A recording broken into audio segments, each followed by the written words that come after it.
Good morning, everyone. Welcome back to Hall's Head. Lovely day here once again. You might have been watching the live screen, but you didn't hear any commentary, which is we've had lots of requests for that they'd like us to turn the commentary off. But I'm afraid that we have to turn it on. Now, we've had a few technical issues this morning.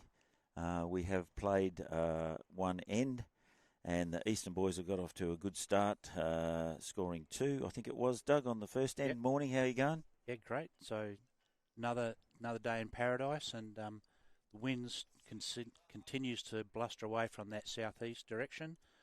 Sea breeze. I'm not sure they supposedly get sea breezes down here, but we're certainly they're not going to showcase them to us this weekend. I don't think so. We'll be finished by lunchtime, so I don't think we'll get a sea breeze, which is good. It's a bit of a country breeze, east-southeast, so green's running very well, like usual. So we've got Darren Wilkinson from the southwest playing Aaron Smith from Eastern, and on this green today, this could decide the championship winners.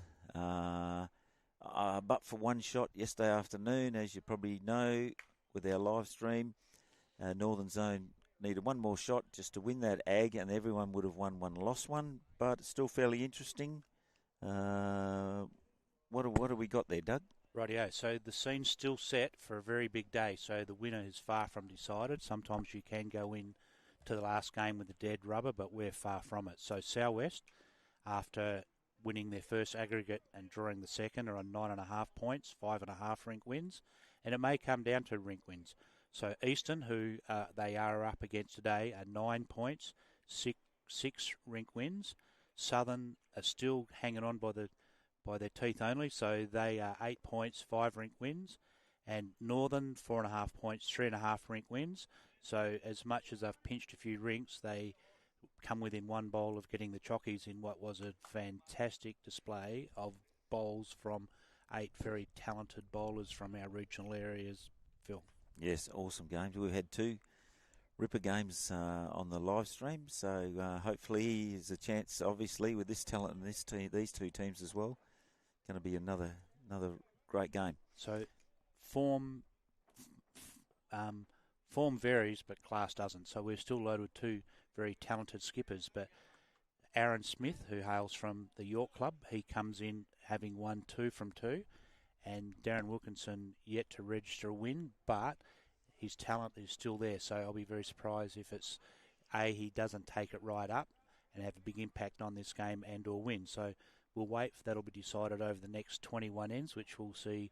Well, I'm sure will be tightly contested. We've got a mix of youth and experience, Phil, that's going to be put on display this morning. So you're going to run through the Southwestern team? Yep, the Southwestern team. Darren Wilkinson, skip. Jamie Conway, who hails from where? Pemberton, yes. I think he did go to the Big Smoke and played a couple of years with Cambridge, yeah. Ran into Jamie a few times. He's very, very talented. And the youngster, Luke Wilkinson, it's Darren's nephew. That he belongs to Troy. Yeah, he's Troy's son. So we haven't got a father and son combination. We've got a father and uncle. And Kieran Conway leading. I watched Kieran a bit yesterday. He's pretty handy on the mat, so that's good. The Eastern boys, where do they come from? Rightio. So we start off with Aaron Smith, skipping, hails from, I nearly said York, but actually he does hail from York originally. That's where I first come across him, but of course he's in Beverley now. So Beverley, and they've put together a really young brigade of talented bowlers down there, and they'll be powerhouse in years to come. So Kieran draws second shot. Nice bowl. Jamie Conway. Yep. So, and then we've got playing 3 for Aaron. We've got Greg Vaughan. Vaughanie, I've played 3 for Vaughan I've played actually for these skip and their third here. I've played in 2 zones. The last 2 zones I've played third for both of them, so I know how talented they are. At one stage I probably ranked Greg Vaughan as one of the best bowlers the other side of Greenmount. Can bowl. Got a really strong competitive edge, so he'll leave nothing on the table. In second, we have Sloaney. So he's from Narrabeen. Interesting conversation with him this morning about the best bowler he's ever seen. And, of course, on the mat we have Brendan Wilkes, who's as Jamie just doesn't clear that, but rolls another one in for another counter. There's 3 or 4 there. Yep, so tough little setup for the skips to go back, and Aaron will have his hands full as he gets back and sees if he can sort that mess out. And now Brendan Wilkes from...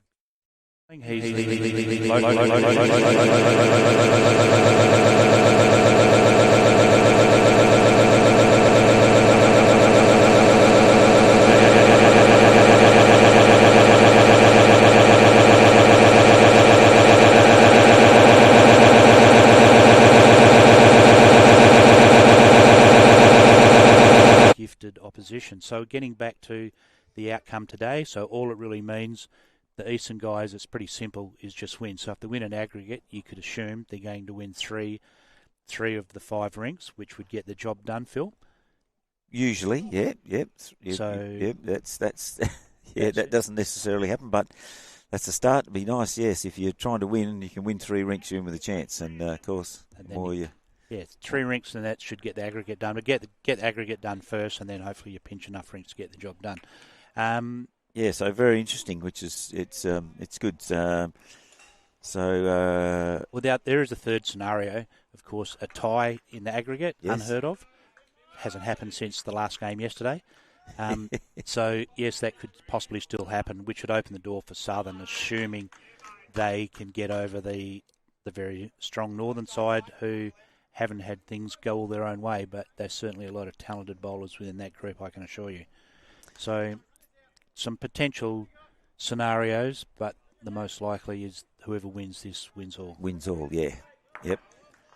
As young Smithy has a run at the head, bowl onto Jack out the back, and gets the shot. So Brendan Wilkes is holding shot after all that, spills out. So the beauty of your lead owning the Jack and then owning the back.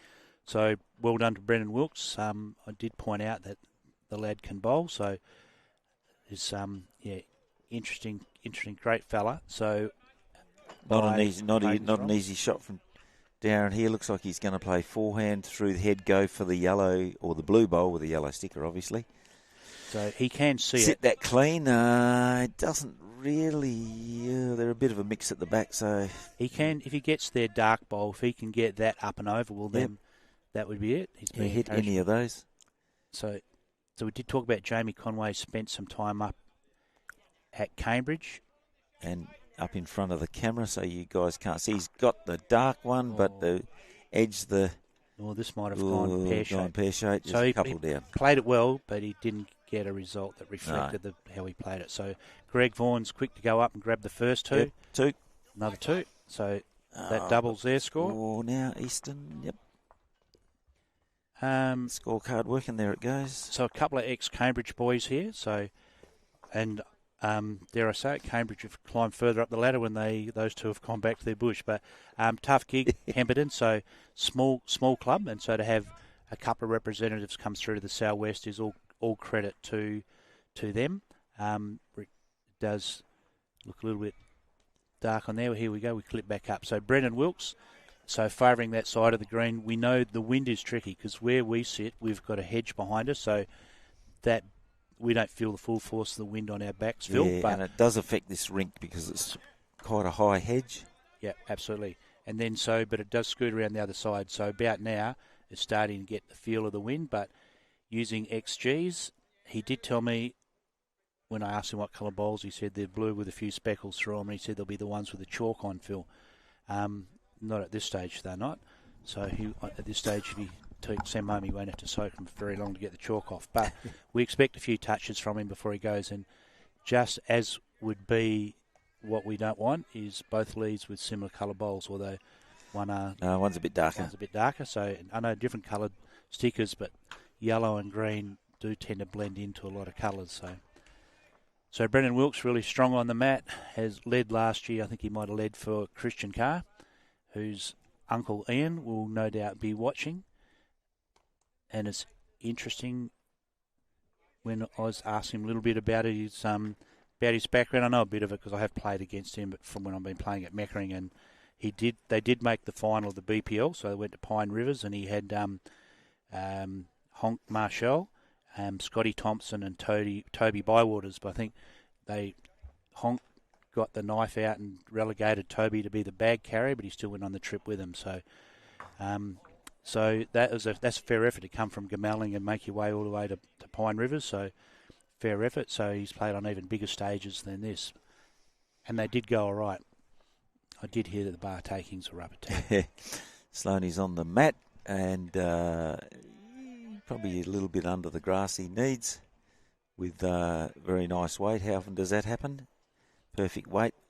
So they tight on the line. Happens very often in the game bowls. So difficult conditions in the sense that when you jump on the mat, you're feeling the full face of that breeze on your face, and then it's protected as you go through about 50% of the distance. The journey, yep. It's protected, and then you get out the other side of that and you're feeling it. So if you see a few bowls hang high, it's not because they're not good bowlers. The conditions are tougher than what you'll see on your screen. It looks easy on the screen, but it's not when you're here. It's not here. And Sloaney's changed sides because Luke got in his way, so they don't really favour one side to the other, but they play both sides, which you have to in this sort of competition. Just hangs a bit here, drawn a bit now. Yeah, it's probably shot, but anyway, no one's got shot, doesn't matter just yet. Plenty of room. The wind's southeast, like we mentioned, which is unusual. It's usually blowing a gale down here, but it's been quite pleasant. It's reasonably strong, but it's a bit different to that sea breeze. It blows a lot harder. So we had a good, by the time it finished yesterday, Phil, we had a really good crowd, watching from here. It was really good. The atmosphere for that last game, it was spectacular right from the first bowl. It was solid all the way through. We did enjoy an exhibition of A-grade bowls, didn't we, Phil? Fantastic. Really, really good, yes. And there was about 300 people on the live stream, so that's good. So Steve Sloan probably had shot, but now he takes any doubt out of it. He's definitely got shot, yes. So that was Greg knocked him up. Greg Vaughan from good teamwork. Arrowhead. Yeah, great. So I talked to Vaughan a bit. Great bloke. I managed to trip over him every now and again. So fierce competitor, as we say. Football coach. Apparently there's been a few blackboards trashed in his time. Likes to make his point. And Campbell playing third. He's a natural skipper with his... He's a very good with bowling with weight. He does that exceptionally well. As we see, Jamie Conway just slipped through. Not hard to do in these conditions. So Vaughan had confirms the fact they have got shot. Sticking to this forehand. That's wider, he says. So he wasn't happy with the last one. It was too wide. So obviously this one's got less chance of getting back, as you can see. But if he slips around the back, he won't be disappointed. That may just get through that gate. Not quite. Anyway. So they've left room for Jamie Conway. This would be well within his capabilities to draw this one. Yeah, he's found a bit of touch in the first couple of ends, Jamie. So I'm sure Darren would like one pretty close here because they've been under the pump a little bit. But he got a little bit lucky that last end, or a bit unlucky.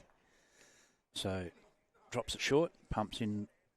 Probably wouldn't have been short. Ran into his probably own. would have reached, but it's short in the sense that it crashes into a bowl that was strategically put there by Brendan Wilkes, pumps it in, but doesn't make any difference to the scoreboard. So just holding the one as Aaron goes back, so he's got room to draw. But as we said, in theory, it's easy. On paper, it's an easy shot, but it's not played on paper. So we see Brendan Wilkes. Great place. Great setup here. We've mentioned it before. Hope you're enjoying the live stream. Thanks to CBH, our great sponsors who sponsor the live stream. So as we watch this one come in on the screen, he's got the height, whether he tackles it. Yeah, he's got it right in the middle. Yeah, right, so perfect bowl. So Aaron's found a bit of form, bit of touch early. And we've seen that owning the jack in the back and how important it is to own that in the keyhole is have bowls in there, because if 90% of bowls that are trailed less than a metre will end up within that zone, which is exactly what happened. So trails it for 2, I can only just see the 2. You can't fabricate any more than 2. That's right. No, it doesn't matter anyway. It's not up to us. No, they'll get decided by the people. You notice they don't listen to us. Darren's a bit high here. He's probably got good weight, but yeah, just can hang a little bit there. So to have brothers playing. It's not Yeah, unusual. I'm just having a look at Darren, and he's waving his arm and he's looking up at the flags, because what happens is the breeze is there over your right shoulder, but as it gets to us in the middle of the green, there's this big hedge, and the breeze does not make the bowl bend like you think it's going to, and it's hard to get it in your brain. So Hall's Head and the running of this event, Phil, as fantastic, really good. Yeah, like you could hold any sorts of events here. They've got 4 greens. The shame is that one of the greens is only 4 rinks, so had 4. If he gets inside of that, no, he's not going to. That's that one that hangs a bit tight there. Yes, like our CEO Ken Pride said yesterday, if the 4th green was 6 rinks, you could hold a side series here, because you need 4 greens. Massive clubhouse. Yeah, fantastic setup. Very well run, and we're going to have a couple of interview with a couple of the stalwarts of the club during this game. So you'll hear from a couple of guys from the club as Darren gets a little rub. So doesn't do much, but probably gets 3rd shot. But so another 2 by 2. So 2 by 2. So 2 times tables getting to work out as they do that for the 3rd end in a row. Take it out to a 6 zip lead. I'm not sure that's going to stay that way for a long time. So Brendan Wilkes will watch sort of length that he would like to play. Interesting little chat to him about, so he's using XG size 4s. He'll have his kids, Hunter, Marley and Riley, all be watching. So hopefully they're all perched in front of the TV and watching this live, or even as a replay later on. Doesn't matter. He's got it for all. And if you go to the Facebook page, Bowls WA Facebook page, you'll get all the links to be able to know where to go to get the live scoring and or the live stream. So yeah, the problem with us telling people that is they're already there watching it, but the people that aren't as are the ones we need to. Brendan gets off to a great start. We actually have. This is our 3rd game, and as much as this one's only just starting, we've seen some great displays from the leads, haven't we, Phil? Well, from all bowlers, but the leads have really set the tone. Yeah, I did talk to one of the selectors this morning, and he said that they're looking for leads. They're having a bit of trouble. I saw you with your hand up. I was wondering what that was all about. So, so they're apparently the leads that we've seen have been without being spectacular. They've been very serviceable. That's for sure. Young Charles Wash yesterday afternoon was very good. Had a great game. That Josh from South Western yesterday was one of the more... The young fella playing too? Yeah, Josh Ellis. Yes, he played some also brackets. Hales from Pemberton, believe it or not. Oh, really? Yeah, absolutely. I was super impressed. On your journey, you'll saw great effort. Kieran comes down, slides past the jack, a little overweighted, but it's all right. Have you picked your side? What do you think your All-Star side will be, Phil? I picked mine. Yeah, I don't bother, no, because it's never comes out. They never pick as good a side as I would, so I don't bother anymore. The only certainty I got is the manager, P. Manning. That's the only one that I could etch in. Yeah.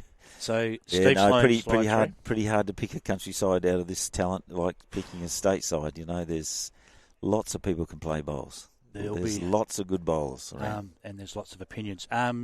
So Steve Sloan slides his first one, so great chance for a little tidy up from Luke Wilkinson. Young Luke, yes, he's online. Not sure he didn't spend a year out at Brunswick with his dad at one stage, but yeah, he certainly honed his skills. Quite a few young guys picked across his South West team, so it's good to see.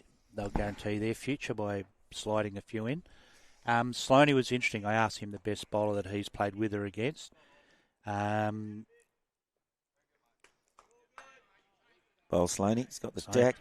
Made it better. Yes, just slides it over. White chalk on the yellow bowl. Onto Brendan's. And he come up with Mark Shazinski. You know Mark, do you? I do, yeah. Shark, I've played with Shark in an All-Stars team once. So great bowler. One of the ones that is good a bowler that's come out of the Eastern Zone. How do you spell that? Well, apparently Mark couldn't even spell it himself till he was 22. His surname, Shazinski. Yeah, so... Mark can bowl, but he's not that clever, really, no. Yeah, so plays in Perth, doesn't play at South Perth, Osmond Park, so he probably has a few challenges. Yeah. By not being able to even pick a club, let alone spell his name. But yeah, no, very gifted bowler. I saw him yesterday, had a good chat to him. Then he's gone pretty well.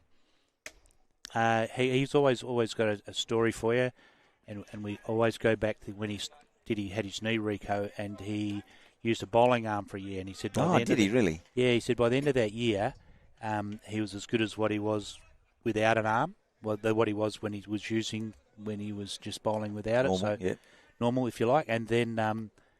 But he gave it the arm away when he didn't have to use it. He just used it so he could stay involved in the game, as we see Jamie Conway. Jamie plays a little bit of weight. He might get a bit of luck here. Ooh. He needed a bit of luck. Yeah, just try to change the head a little bit, make a bit of contact. But, of course, so gives the Eastern boys plenty of room to draw another counter, put a bit more pressure on. So, yep, Shark, one of the great characters of bowls. So one I always love to catch up. He was here yesterday. You see him? Yeah, I did. Yeah, really good. Yeah, good chat. Hopefully, slides past today. So didn't have a solid chat. Just sort of caught up, make sure he was okay and things were going good, which they were.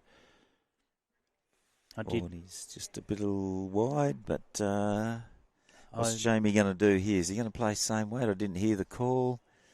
Is he going to draw third shot? Is he going to know? He's playing. He's reaching weight. Probably want to make a bit of contact. He's very close. What a great shot. Oh, yes. Great bowl. Yes, very good, Jamie. Guess what? Stayed in. They're going to have a bit of fun here because the bowl next door, there's a wide bowl next door about a foot away from me, as you can see now. So, might be able to wick off that Smithy.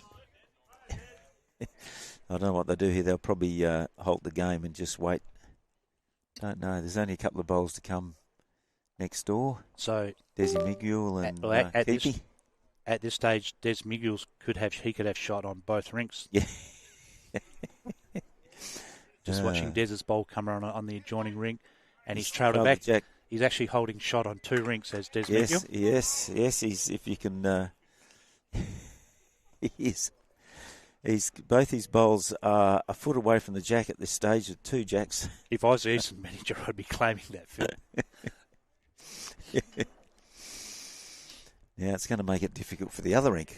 Oh, no. Keepy's underneath it. You see that yellow go? Oh, Keepy's played a bomb. Des Miguel. So we're just going to wait for this rink next door. As there it goes, they've moved that bowl now, so rightio. How's that for a bit of common sense? Action prevails? Camera, yes.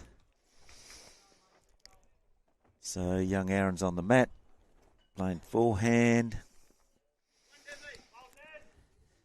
Bit of a hold up, had to regroup. He's got great line, he's just got to get back over the line, and he does. Mighty bowl, Aaron, yeah, pretty good. First up out wide there. He's a couple of feet short, but right in line. So you take control of that as we welcome aboard No. Yeah. Wayne? So welcome aboard. So. Oh, sorry, I told Cootie to come. That's right. Cootie can just wait. So if you like to chuck those on, and we can have a little talk about the magnificent Hall's Head Bowling Club and how you've pieced all this together. So, Wayne, you obviously had a flat battery in your car last night. That's how all your mates covered your back. Wayne mic'd up here. Just get that mic up in front of Wayne's face. So if you're just piecing all this together. Yeah, and apparently Wayne had a flat battery. We got here this morning. His car was still here. I don't know. The RAC must have had to come and recharge it. Oh, just doing the responsible thing. Bit of networking last night, making sure everyone was happy with the day, and just an Uber home. So Aaron Smith draws another counter. Not close, but makes two. And so at least two. The amount of work that's gone into hosting this, I mean, we can say on behalf of Phil and myself, and I'm sure of everyone here who's here, is that you've put on a magnificent exhibition of how to host a zone round robin. And crucial bowl here from Darren Wilkins as you talk. He's just run through the head radio. Thank you, Philip. I'll count them and let you know. Righto. Yeah, so, look, thanks, Doug. I suppose, like all these things, you can't go in half-assed, I suppose. Like we've probably had about a dozen meetings with various people looking after various areas. One of the things as a president, it's really important that we empower our volunteers to make decisions. We don't micromanage them. And look, everyone does their job. The green, the guys that look after the greens, the caterers, the people that set up the marquees, the people involved with regards to scoring and all that sort of stuff. So no, we're very fortunate. Got a lot of great volunteers at the club, and everyone's happy to put their hand up. Well done. So I have noticed you'd be really working hard to find any fault with anything that's been done. And if there has been asked for a little bit extra here and there about changing perhaps the ag board or whatever. Yep. Jamie. Yep. There. Look, it's all been done. Barry Coote in particular, who's been magnificent in that. He's been the go-to director of bowls. I think his position is. Correct. Yep. So I sat down with Barry this morning. We spoke about the club, as well as you were trying to jumpstart your car, I suppose. And Cootie was showing me some of the policies and the professionalism, the high level of governance within this club. Yep. It's a real blueprint for success, because when something goes maybe a little bit astray or there's an issue or a problem, you go to it, and it's page 5, it's rule 7A, you know Yep. what to do. Yep. It's not a guess, you don't think on the fly, it's all planned. So, which means you must have a board that I'd suggest are exceptional. Yeah, look, one of the good things about being a large club is that you don't micromanage every little thing that happens. As a board, we've got a strategic plan that the board looks after, I suppose, the governance of the club and the direction of the club, and then we let the bowls guys look after theirs, and so on with the various areas of the club. So, in a smaller club, the president would be doing so many other different roles, but my role is mainly sort of steering the ship, as does the board. A lot of that's driven by our secretary, Graham Doy, ex-Alcoa, and all systems. And like you say, things go wrong in clubs all the time. But if you've got a process to sort it out, then you're well ahead of the curve. Yeah, and that's really evident to me. And I know, as Bowls WA, that governance is one of the things that we try and keep on top of, and whether it be having constitution that we, that's up to speed and everything. It's so important, that, and then having good process on the way through and good people in the right places, which you obviously have. So how long have you been president here? 3 years. Is it a term? Is there a term that's set? We did change the constitution. So originally it was a yearly term, voted the AGM, but now what we do is we want a little bit of continuancy, so we have 2 years for half the board, 1 year for the other half. So it just means that, like, there's certain things that we're doing at the club, like we've got some build programs at the moment, like the front of the clubhouse will be all glass sliding doors. They will be up within probably a couple of months. The veranda will be extended, so we'll be able to have high tables and alfresco eating out there whilst watching bowls.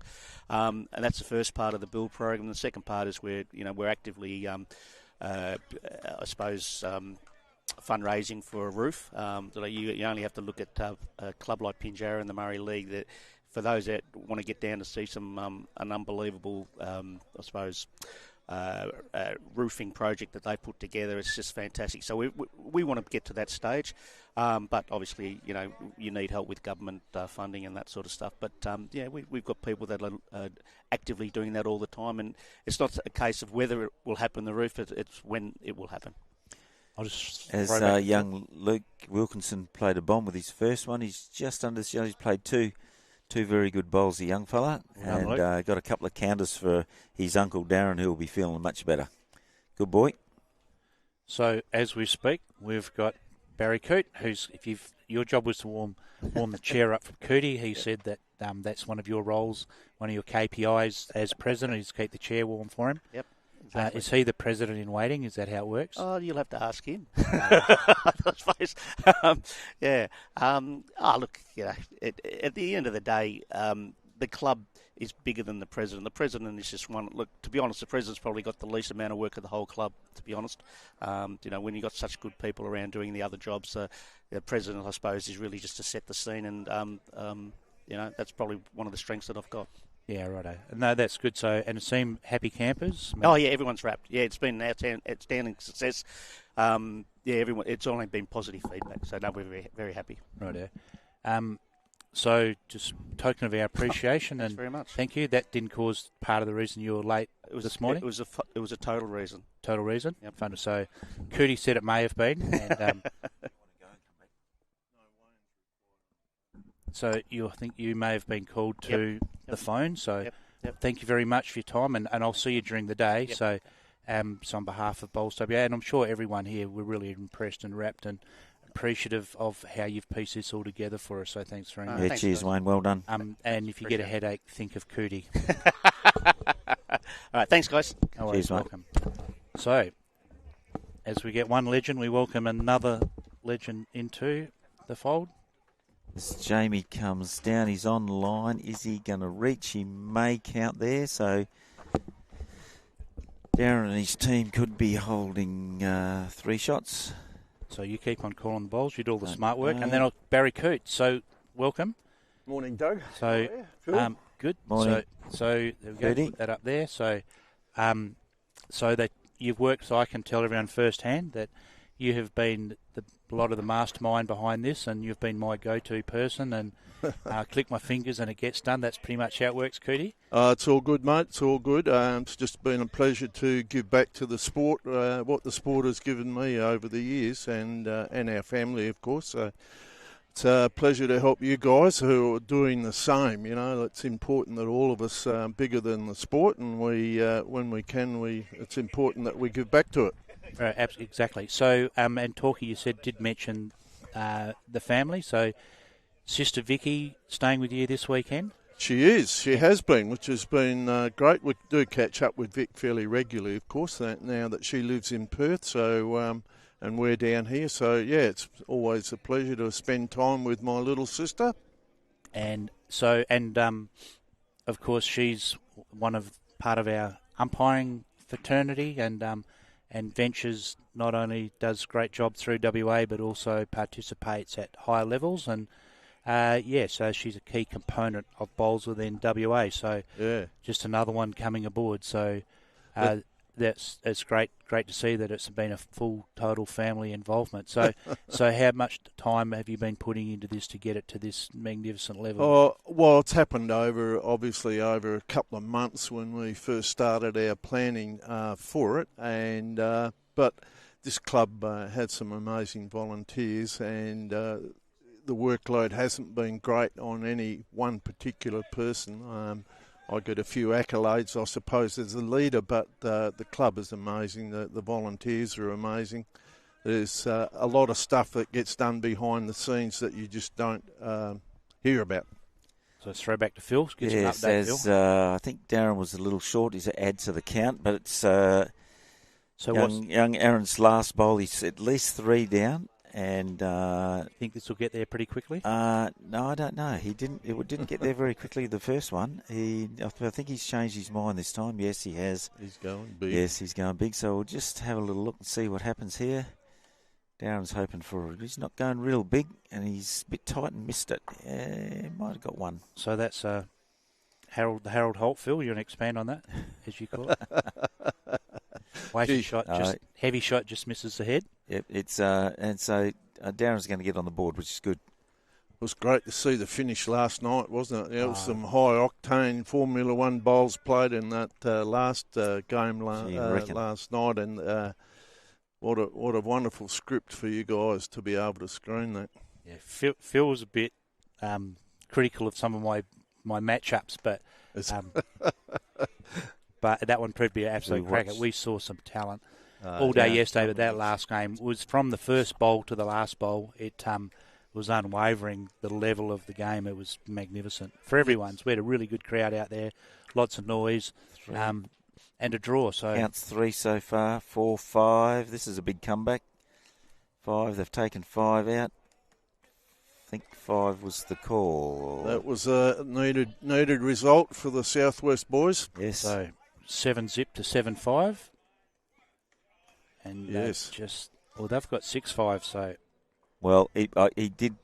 Jamie looked like he's half. No, it's 7-5. 7-5, righto. 7-5 it is, Sylv, Yep. so good counting. No doubt you've spoken about the results so far, but it's interesting that South West have got their destiny in their own hands. If they win this matchup against Eastern, it closes the door for everyone else. So it's an interesting morning, isn't it? Yeah, as we ran through the scenarios and scenarios this morning, you're dead right, it is very interesting. So both rinks are live rubbers, so if the unthinkable happens here and we have a draw, unheard of, but of course haven't had one since last game yesterday. So actually on that other green, I better just run through that if they haven't picked it up on other sources. Just so give us some scores there, be good. So we have got Davidson 1, Kissinger for your mob is on 6. Yep. So then we have Mitchell 0, Ford, wow, on 6. Ford 6, right? Yep. So Williams 5, King Zip. Hasn't had the best of weekends, Kingy, if he doesn't win this one. Had a good win yesterday afternoon. Had a good win yesterday afternoon. Still recovering, he told me, from not being being overlooked as captain. Yep. O'Meehan 2, had a great game yesterday. Leeson 1. Joel Leeson's performance yesterday was one for the ages. As good a display, only to be matched by Goddard. Yep. And of course we have Brown, Zip, and Fuster 4. So Stinger Fuster, also great bowler. So we'll see how it all comes when we get to the All Stars. So your official title at this club, Cootie? I'm the director of bowls for the men. Yep. Which is not quite sure exactly what it all entails, but the setup and the hierarchies, the club has a board of management, of which Wayne Langbourne's the president. The director of bowls essentially looks after the bowling aspect of the club. That's what I do. It's my first year at it, so still learning the ropes a little bit, but it's been good, and I've quite enjoyed it, to be honest.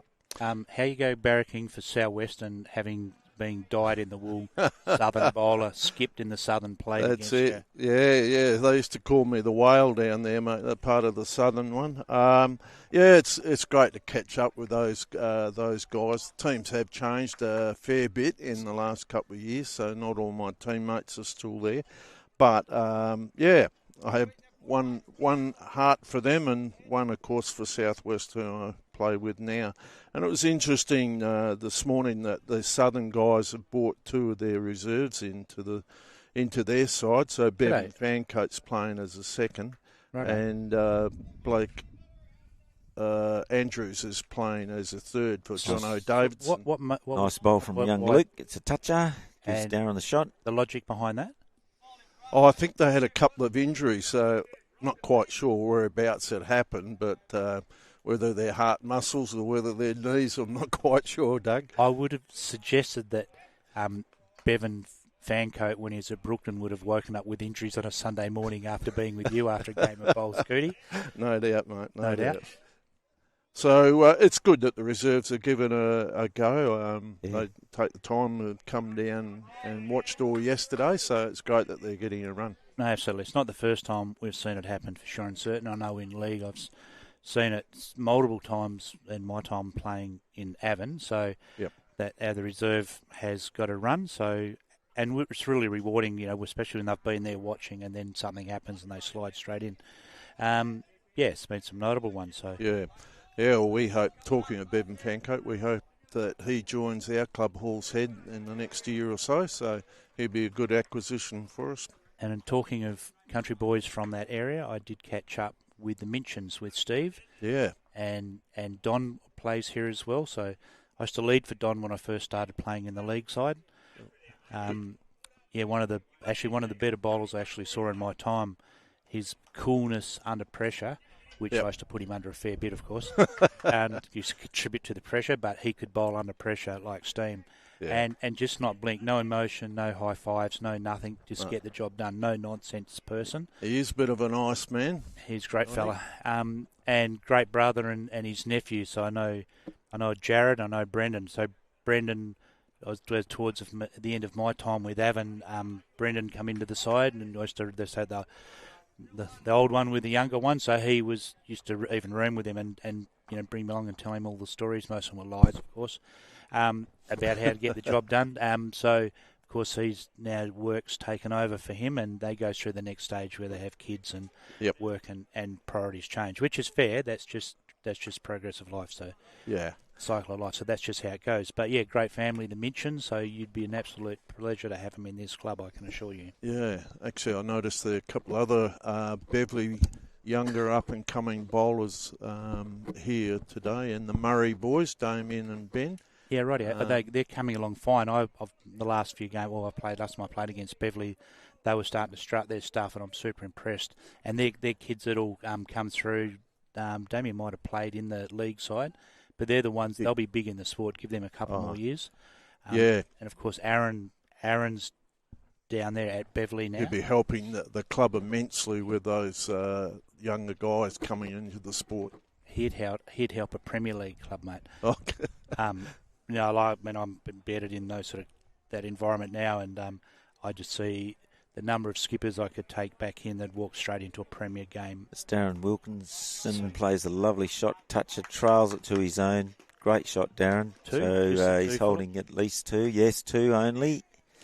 That'll do his confidence the world of good, yes, mate. Well, it's had a tough weekend so far, but the class is still there, and it just takes a little while. That cream will rise to the top again. So we saw within his ability just to trail it, turn 1 into 2. Yep. That is class. But Aaron's still got a couple of bowls left himself, mate. Yes. Absolutely. Darren, of course, played in they might have won a state triples today, but he certainly goes up and plays in the state event, so he's used to playing with all the big names. Aaron slides past on the outside, playing a bit of weight, obviously. Any contact to either of those bowls would help his cause, but he's missed wide. Can Darren add another one? Let's see. Be pretty confident after the last one, and he's just got out on that high side, and that's where the wind doesn't make it bend like you think it's going to, although he's a bit overweighted anyway. So the ag board, Phil, straight across there, it's been... Yeah, the ag board's pretty tight. Eastern 22, Southern 17. We'll go through the boards later, but we'll just keep an eye on the ag board as Aaron slides under the head this time. Greens have been running at a pretty good, kind pace. Very kind, I'd say, yes. Haven't had any complaints about them, so all credit to our greenkeepers, Barry Drage leads. So I think they've done a good job getting them up. So the 2 then... 7 all. Funny game, isn't it? 7-zip, then you blink and it's 7 all. 7 all. Beauty of the game, isn't it? No one's ever out of it. No. Dead right. Well, it's the beauty of a competition like this is you're always in it because it's the aggregate's the most important. So you could lose by 20 and still win the aggregate for your team. So and the aggregate at the moment, Phil, can you read that far? Yeah, 22-21, 1 in it now. Yep. So nothing in the ag, so albeit early days. Early days. Yes. Early days. You guys must be very pleased to see the number of young guys that are in these teams this year. That's well, not just the young guys; it's how good the young guys are. That Josh Ellis, he's a name. He was like a young guy, 19 years of age, impressive, and they tell me he's an impressive young man as well. So that combination it certainly helps to have quality kids that can bowl like steam. So he's got a big future in the game, I think, Josh. Yes, there was certainly impressed. And what I liked about him, the pressure started probably 5 or 6 ends out. That ag board was really tight. He came good. He played some big bowls then. He changed the game a bit. He did. He was having... Yeah, the other guys dropped off and he stood up. Yeah, he stood up. Yep. It was a bit of a difference in the end. He was plonking 2 at a time on. As Kieran gets off to a good start here, and his second bowl looks pretty good as well. And Kieran's certainly warming to the task, isn't he? He's just warming up. Yeah, one on, one behind. One behind, so he owns everything he needs to own there. He owns the jack, owns the back. So, nice young combination in front of the experienced Darren Wilkinson, which is good to see. As we see Brendan Wilkes looking to add a metre to his last. So, he's got the height. Aaron's clap from the skip. Skips thinks it's good regardless. So around the place. Slid through a little bit further than I thought it would, but And as Definitely did, yeah. You don't have to get shot with the first bowl. You just got to have shot when the last bowl comes down, Phil. So, yeah, that's fine. He gets in behind it. So you got more work to go and do? Yes. I have, mate. So, yeah, I've got some live scoring to do. Yep. Righto. Thanks, mate. Okay, thanks very much for your we time, and well done. Thank you. We did have a little token of appreciation due earlier on. I should imagine that's pretty much gone by now. It has, mate, yeah. Righto. Was it only one bottle? It's not even full. Don't get too excited, Barry. Don't. Well, thank you guys very much. You do a great job, and it's good to see you at our club. Yeah. Well done. Good to be here, mate. And so, as a director of bowls, I'll just get to explain to me where you've got the TV going in there and with the live stream while you've got the volume turned down. I get interrupted all the time. I can't listen to you as well as other people. Is that what it is? I thought I knew there'd be a good reason. You know the love's there. Yeah, I know. Thanks, okay, Barry. thank you. See ya. Good to catch up, mate. Righto, we'll see you as the day goes on. As another young fellow, Luke Wilkinson, puts down his second bowl on the forehand this time. Lovely line. So I missed Sloaney's bowl, but obviously... just rolled into the shot. Pretty good. Got a good second. Rolled into the shot and just rolled it past the jack. Still down, but a good second shot. It's a good way to keep your skipper happy is to get a good second. And if you get him really happy, is give him multiple seconds. And this is a fair effort. Again, this one is far from over. Two good bowls, Sloaney. Yeah, very good. So, no doubt. Very, very handy. That's where the jack will end up in a minute if it gets touched. I'd say his good mate Mark Trzynski has done a little bit of coaching and mentoring over the years, and I could see that in those two bowls there. Jamie's got a difficult shot if he's going to add. You want to be on the perhaps the wide side and sit on his own. Yeah, he's played a ripper here. Very, very good, Jamie. Yes. How good's that? Yeah, so didn't leave too much of a target, just sat in behind it a little wee bit. Could have fallen over and it would have made it a big target for the opposition, but... I did ask Forney best players he's seen, and he goes in his time, and he's played a few zones, of course, so he's seen some few going around. I thought he might have mentioned the third that played for him in Caliburn that year, but he didn't crack a mention. No. Must have just missed out. So Hayden Smith, which anyone who's played with Hayden have him ranked in the top one or two.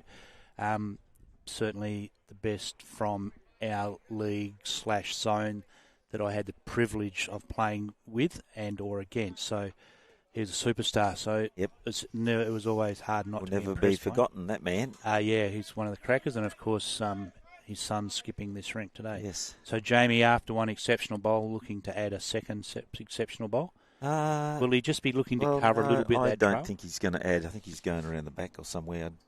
If he's playing the backhand, he won't be adding because. No, I don't think so. Sloaney's bowl seems in the way unless they've got another plan where he's going to sit it. No, yeah, I think he's played it pretty well. I think if he'd gone down and dropped that bowl, he did add. That's awesome. Presuming that's the shot he called. I'd say the shot. Getting a high five from the skip. So 18 inches less may have been what he called. So he did plonk it between the two bowls from the eastern zone. Took a bit of a punt with that bowl on the way in, but that's what confidence does. He's one that I always backed on the weighted shot. Yeah, he's got something, but he's got one out. Rightio. So game on. Just took the one out that Jamie just put there, did he? Aaron has to be careful that he doesn't whip if he decides to play with weight, that he doesn't whip his own out, Phil, because he's got the third shot, and then it may get lonely. Although he's probably got 2/3, albeit the others a fair bit of room. So yeah, I can imagine Aaron playing forehand here.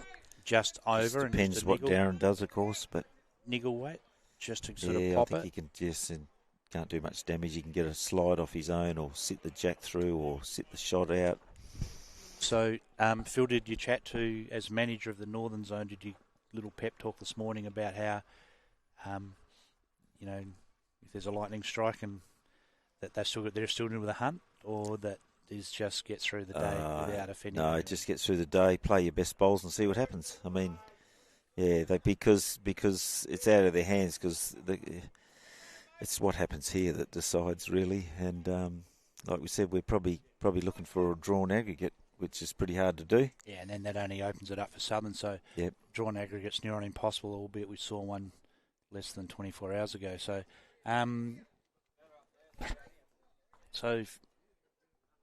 Aaron's can't quite hear what he's saying. I don't know whether he's talking to himself or his teammates, but he's taken a while to make up his mind here.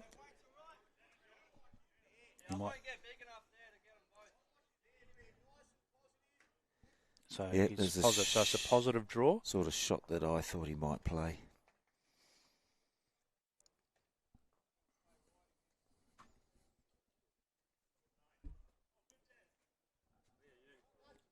No, he's mumbling on the way past, but he's got a show.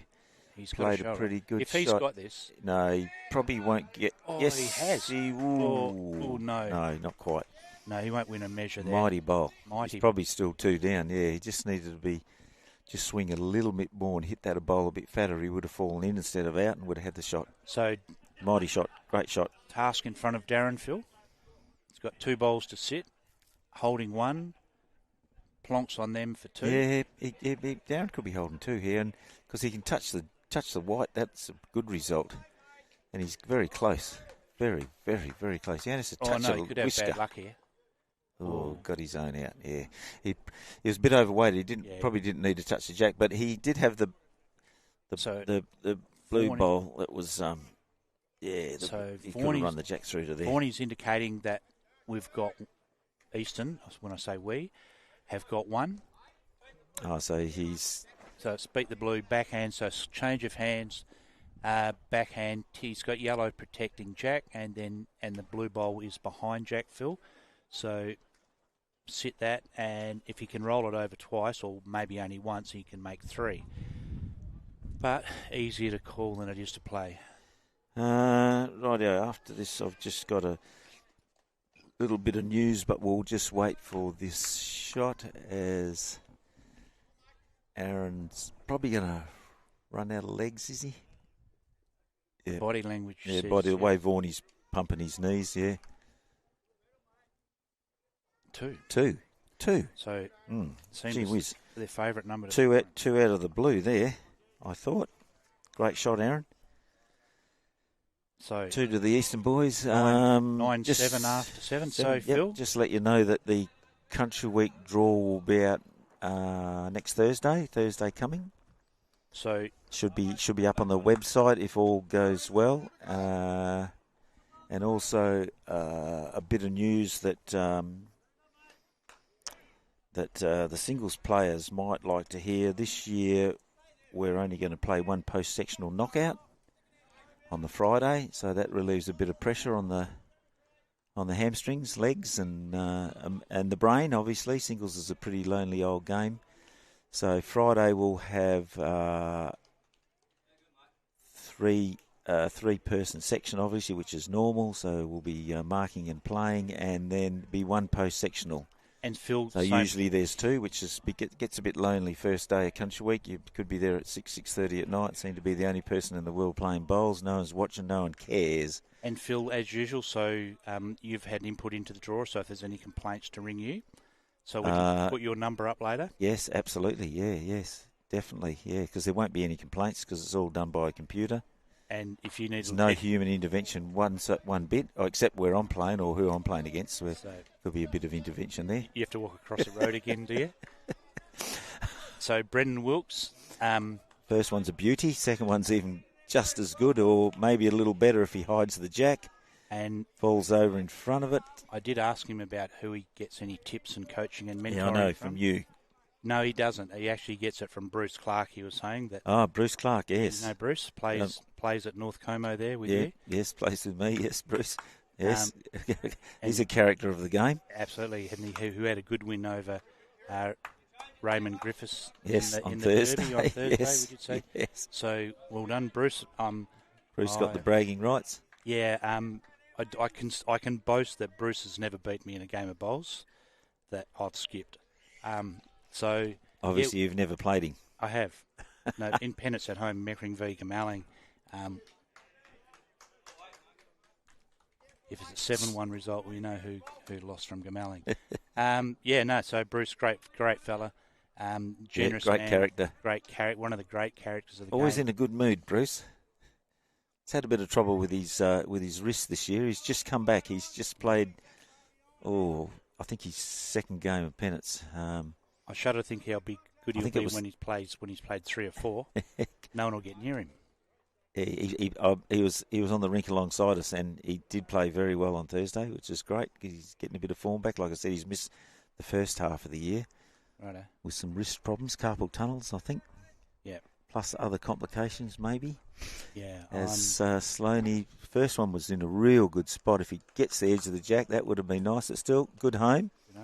Good setup here. I think Aaron wouldn't mind him changing it a bit so that the opposition can't sit. As you can see on the screen, both sides there's a chance of sitting. He need to take wouldn't mind the jack being touched, I reckon. But this is a pretty good shot. He doesn't really want to hit the jack, but good miss. That would have sliced it in behind the yellow ones and made it a wee bit harder. Interesting call. Happy to shift the jack 2 foot, which would be hard. To shift the jack before the opposition, because they're not going to be short. They're going to be trying. Well, as we see next door, a weighted shot Kill. from Matty France. Yeah, it's the as per usual from Matty. The last 3 times winner of the singles. He'll possibly could go down as one of the all-time most singles titles for Country Week. I know another one who's on 3 wins as well, Peter Harris. Yeah, I didn't think he'd get lucky that many times, but obviously he did, yeah. Might have been a couple of them were pre-war. Yes. Shouldn't have been allowed to play. He was only 9 or whatever it was when he won his first one. Rightio, Vorney needs a little bit of the jack. I think he's fairly close. A big bowl here. This is a great bowl, Vorney. Big bowl if he gets the jack. But that covers it a bit, sort of.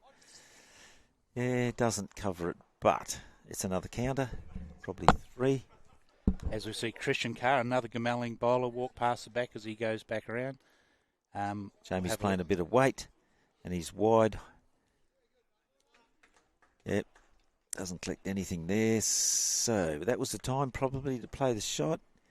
So haven't scooted out a little bit on the aggregate, albeit miles to go. Yes, 34 to 27. So a third of the way through. When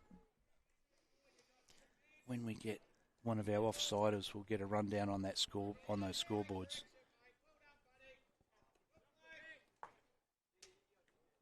So you can we'll probably do that. You can work your way through that. So you work through the fixtures for this round and get the scores. Yeah, I've got my wrong glasses, but I can't read. It's blurry. Here you go. Anyway. So you've been calling this game without being able to see it, Phil. So. Yeah, I can see it little in the distance.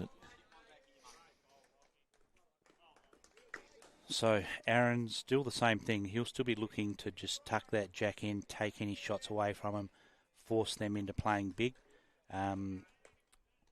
Which, if they do get hold of that, Southwestern control anything outside of a metre. So they'll be aiming to do that. So whether Aaron goes to draw a counter or whether he looks to cover, I'd suggest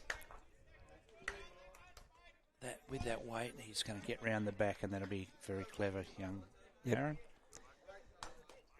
Yes, on Rink 1 we have Davison playing Sharp, and Sharp's up 9-7. No, that's over on the other one. This one that's main.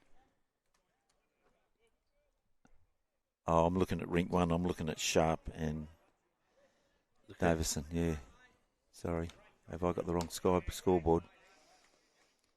So they've missed the first one.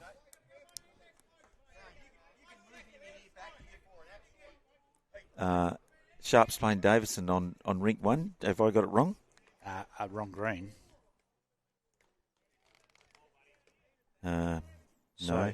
Davison playing Sharp on Rink 1, and Sharp's up 9-7.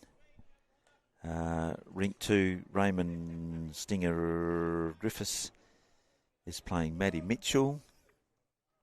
No, I've got the wrong. Yeah, sorry, I've got the wrong Not Davidson. Hey, here we Sharp, are. A1, Sharp. Playing Simpson. What a great shot.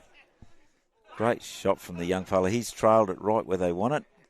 Makes it a little bit hard. Sorry. 2, 3, Simpson's playing Sharp on A1. Yep. And Sharpie's up 9-7. Yep. On 2, we have Ray Griffiths playing Russell Bates. And Griffiths is up 8-5. Yep. Rink 3, we have Christian Carr playing Gary Keep. No, he's playing Dave Goddard. Oh, playing Dave Goddard, is he? Yeah. Sorry, I've got And the wrong glasses. he's Yeah, down. Dave Goddard. He's down 8.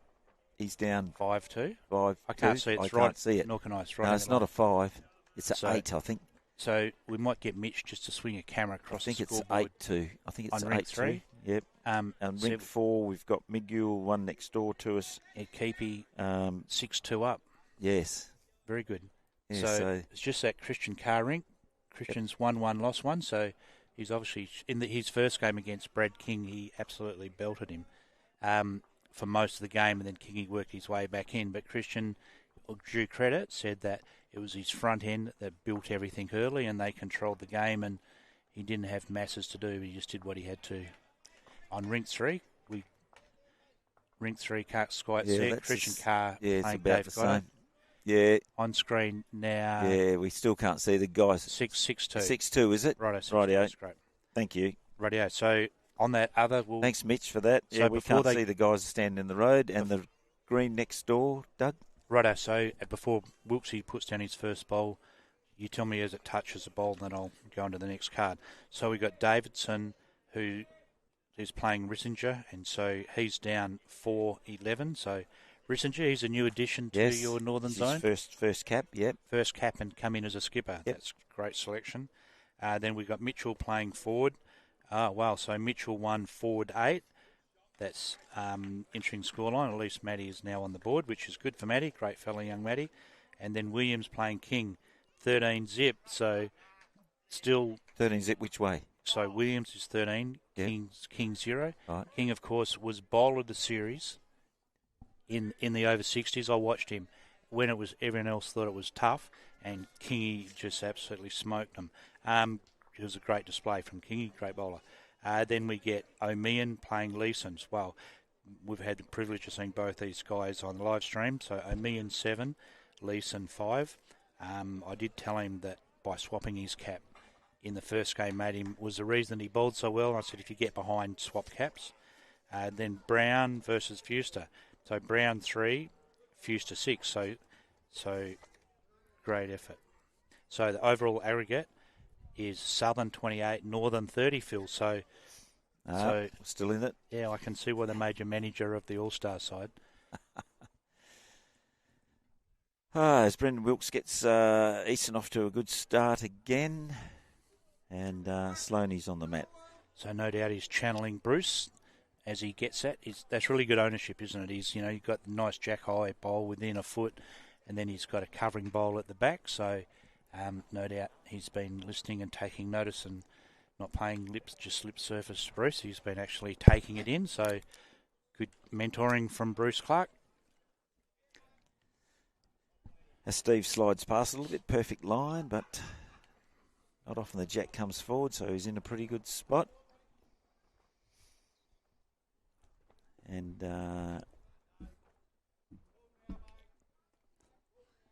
Luke Wilkinson, who's played a pretty serviceable game, has played a good bowl here, just under it probably, yes.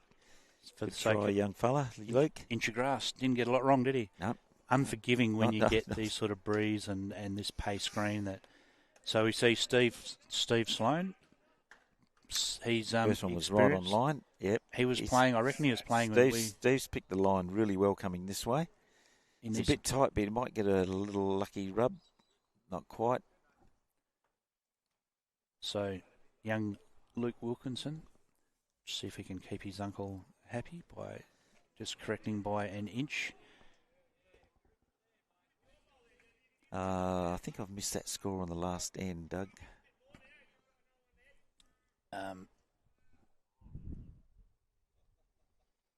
They picked up the 2 coming this way, so it's 9-7. Yep, 2.98.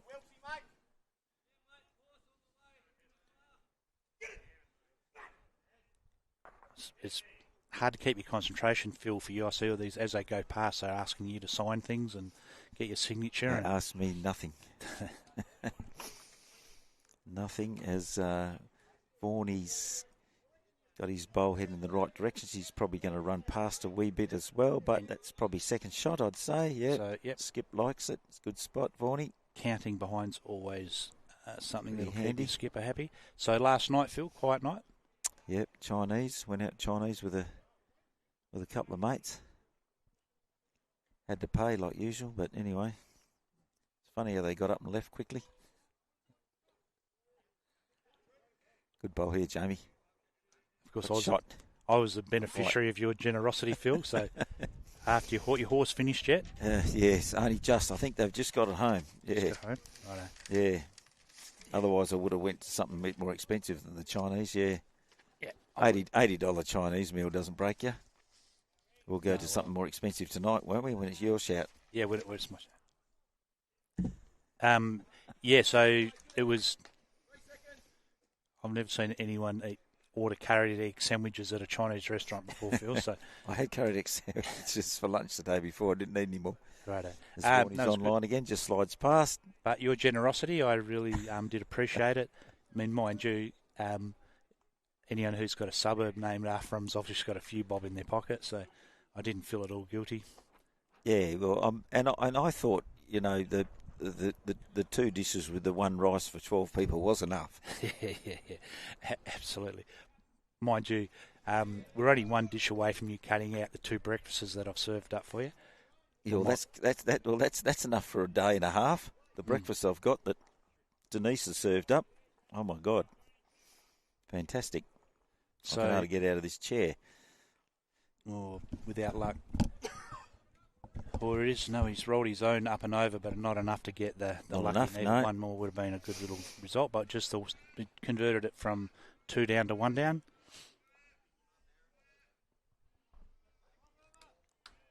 As Aaron has a look back as he over his shoulder as he walks up the other end and contemplates what he's going to do, which is probably forehand draw. Unflappable character is our Aaron Smith. And of course, we spoke about Hayden and the gun and the high respect and regard he was always held in. And then Mother Shan's no slouch either, Phil. No, she's not. That's definitely not. So, a couple of side series for WA in the over 60s. So, yeah, they've got some good breeding, these young fellas. That's why they're so good. They're all good bowlers. I remember playing in a league at York with him, just League One, and I reckon he was about 16, and we're playing at York, his hometown at the time, and you'd hear a motorbike go zipping over the back, and he'd be up looking over to the fence to see which one of his mates it was, and in case he was missing out on something. But yeah, then they'd get back on the mat, and they're what I call instinct bowlers. They pick their bowl up, they turn around, and they execute. They don't have to process like perhaps my generation do. No, a lot of the young guys are quick, aren't they? We got to start thinking about where are we, what are we doing here, and luring on the inside, and then whereabouts is the grass, and they have a guess at the weight. Whereas it's just an instinct for them, so that's why they're so good to watch. Don't play with fear. We can see what can go wrong. They can see what can go right. So privileged to watch them. That's why there's always eyes on them when they're playing. We saw it yesterday with Goddard and Joel Leeson. Yep. Where we see just talent tripping out of him, as I see the great Don Minchin go down park next to his brother Steve. Beverley Stalwarts, who are now done their journey on the farm and are down here playing and strutting their stuff at this particular bowling club. Aaron looks a little tight. He's slapping his hands, yes. Not his best effort, but you can't get everyone close. It'd be a pretty boring game if we could pick every single bowl, put it spot on. Just be nice to do it every now and then for a change, I know that, but anyway. Bit more practice. So the draw, and you were saying earlier on about the Country Week draw, Phil, this will do the rounds? Yes, so yeah, next Thursday you'll get it if all goes well. It looks like it at this stage. And there's something else I want to mention in a minute when I'm just waiting. Last bowl looks a bit tight. as I wait for your phone number to be flicked across the bottom of the screen in case you're not happy with your draw. Yep. One down. One down.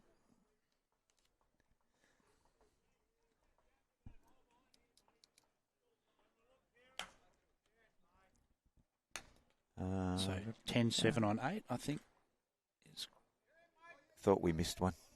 I thought we missed a score. We missed a score last end Right. where Aaron trailed the jack. Jack forgot 3. Must have got 3. Yeah. Yep. That's what I was querying. I thought I'd missed that one. These guys don't indicate much. They just go, yeah, and they're not like old-fashioned blokes like us where you stick your fingers in the air Then we or count. down on the ground. So 13-7 according to their board, which would be pretty right. And the ag board, which is probably not quite up to date, is there's only 2 shots in it. Eastern 2 shots in front. So Another thing that I thought I might mention that came up at our meeting on Friday night is something that I've mentioned a few times. I've put it in Jacko. I haven't had a lot of response, but just got a little bit recently, so I thought I'd bring it up again. And I'm just wondering, with the Country Week numbers down a little bit this year and the ageing populations, we've got a lot of young guys that play, but we've got a lot of old guys that play too. And I'm just wondering whether it's time, we've mentioned it before, that we go to the international game and the game of choice most of the time as far as pairs go, which is 3x3. I absolutely love 2x2. I think it's the best game in the world, but I'm just wondering if it's time to go 3x3. Mate, Country Week's a long day if you play singles, a long weekend if you play singles on Friday, and then 3 games of 2x2 pairs on Saturday, and then 5 games of 4 Sunday, and 6 games if you're lucky enough to win your section. So, and the thing about it, Phil, that if you do go 3x3, you could play a knockout on day one. Kieran. You get I would be against that knockout on day one, because the idea is to play 3x3 to take the pressure off us, and then you're going to stick the pressure back on by playing an extra game. So why go? You might as well play 3 goals, 2x2. And a good point. So I would suggest, and if you finish at 3:30 or 4 o'clock on a Saturday afternoon, so be it. Go home, relax, catch up with your mates. And the other one, don't play that extra game. We're trying to lessen the burden. right, and the good point you also made, Phil, was that it's not a decision will be dictated to by Bowls WA. It'll Nothing to do with Bowls WA. It's just a thought that I've had. I've put it in the Jacko. I've put it out there a couple of times. Like I said, haven't had a lot of responses this year in our interleague. A couple of guys mentioned to me. One guy told me that their town would get another 5 pairs, 10 bowlers, if the pairs were 3 bowl pairs. So interesting, but sometimes people exaggerate things when they're trying to make their point. But so just warn you, there may be a survey at Country Week just asking your opinion, and I want to stress that it does not come from the top at Bowls WA. It's a Phil Manning idea. So ring me if you're vehemently against it or have an opinion, and it's not set in stone, and it's just a conversation. In fact, any complaints that you have about Bowls WA, ring Doug Kelly. No, ring Phil Manning. So, Phil, as we look across at the aggregate board underneath the Boundary Island tent over there, straight across the other side from us, they're actually sponsors of this club. They're the brewery that's down the road, and they have actually got that little van that out the back is a tasting van. I did try and get all the equipment shifted around there so that we could keep a bit closer to us. Well, hydrated and call the game at the same time. So occupational health and safety reasons, it would be a good thing to do. Yeah. But it wasn't met with any support. So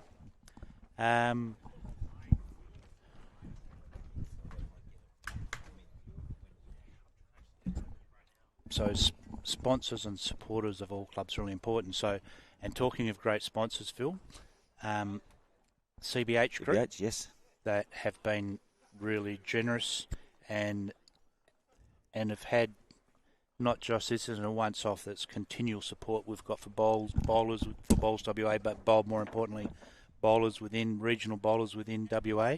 We know it's come off the back of a 25 million plus tonne crop, so and they've been able to execute that really well and be able to accept it, receive it, and then eventually ship it. So they've got challenge over the next 12 months, as much as we'd love to back up with another 25 million tonne crop.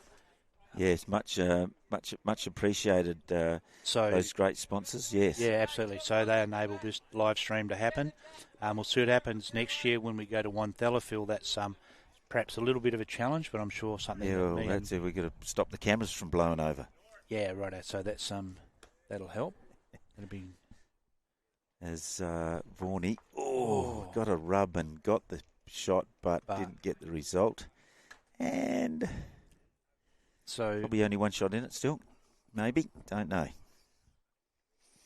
Thank you. Yep, good. Just from a call from our technician, Mitch. Done a great job, Mitch. Thanks very much. Pretty awesome setup, these guys that cover our sporter bowls with different camera angles and zooming in and picking up the play, especially for someone that probably doesn't play the game. He understands it pretty well and he knows where to be at the right time, which is great. Thanks, Mitch. Great supporters of Bowls WA as well. Little shot of you then, Phil. Well, I should have sent one home. Yeah. Nola watching it at home will be. Oh, yes, she'll be. A lot of TVs, just a lot of screens just got turned off. Yeah. So the CBH group loves it. Proudly CBH, there they are. Thank you. In the background, magnificent supporters of. It's not just sport. It's lots of community events. Yep. They are really aware of their significance within rural, regional WA, stretching from Northampton. Aaron comes down and gets the right rub to get the shot. Probably a little fortuitous, but he misses that. He's probably pretty close to the jack anyway, so he just gets a nice rub, and that happens, as we know. So the pressure goes back onto Darren. Darren, yes, and they've just skipped out again. Darren fought back and got even with them, and now the Eastern boys have slipped away again. Darren, he's not going to be short. He's a little bit high. Very hard shot to play this side. Very hard, because you can feel the breeze from down there, but when it gets to here, this big hedge behind us stops it. Not very easy at all. So I see Christian Carr won that end, so as Eastern shoot out to a 44-36 lead, albeit after 39 completed ends across the whole 5 rinks. So everyone can do their own sums, but doesn't take long to drop numbers, doesn't take long to pick them up. Phil, that's the beauty of 5 rinks. It's actually an interesting game. Absolutely. Yep, you're never out of it. So Aaron, he's tight again. He's looking for that same little rub, is he? I tell you, he nearly got it. So he nearly got it. So if you want to know what's going on, I don't think he needed to play that much weight. I don't think he wanted to play that much weight.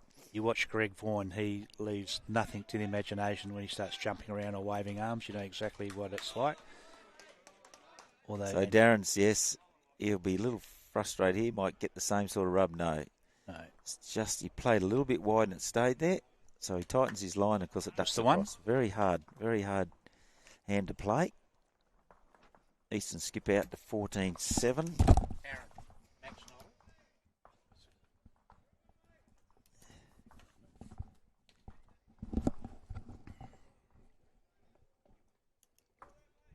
So Aaron in the interleague, actually they had 2 results where there's one and lost 3 rinks, only won 1 or his rink, and carried 2 aggregates on the back of his wins. So they said he was just in spanking form. They said you had to see it to believe it. So he didn't get an armchair ride, but he got some great results. So what's that make the score now, Philip? 14-7. 14-7 after about 10 ends. Can't quite see that pole. Yeah, it's the pole's in the way every time here. Yeah, 10 ends. Yes, I've got 10 ends chalked up. So we've had... As Wilksy gets him off to a start, which is fairly reasonable, just a wee bit short. Good line. No one's been climbing all over it, but they've all been around the place. So he did say... You watch it on TV sometimes and you think, oh, gee, I could play better than that, but you need to be on the green in the conditions. Mind you, they do to play understand what it's like. Yeah, unless you're watching it indoors. But then you get indoors and you never know what it's been laid on. So Wooksy needs to improve by a metre here, and just a little tidy up of the grass. Hasn't got what I'd call a classic action. No. But he does have very good hand-eye, which is why he's such a good bowler.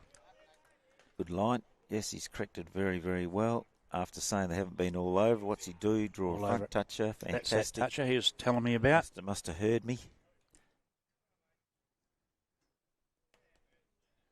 It's interesting when you talk to these guys where he hasn't been playing very long, actually. You can probably tell as far as he's only a young fella.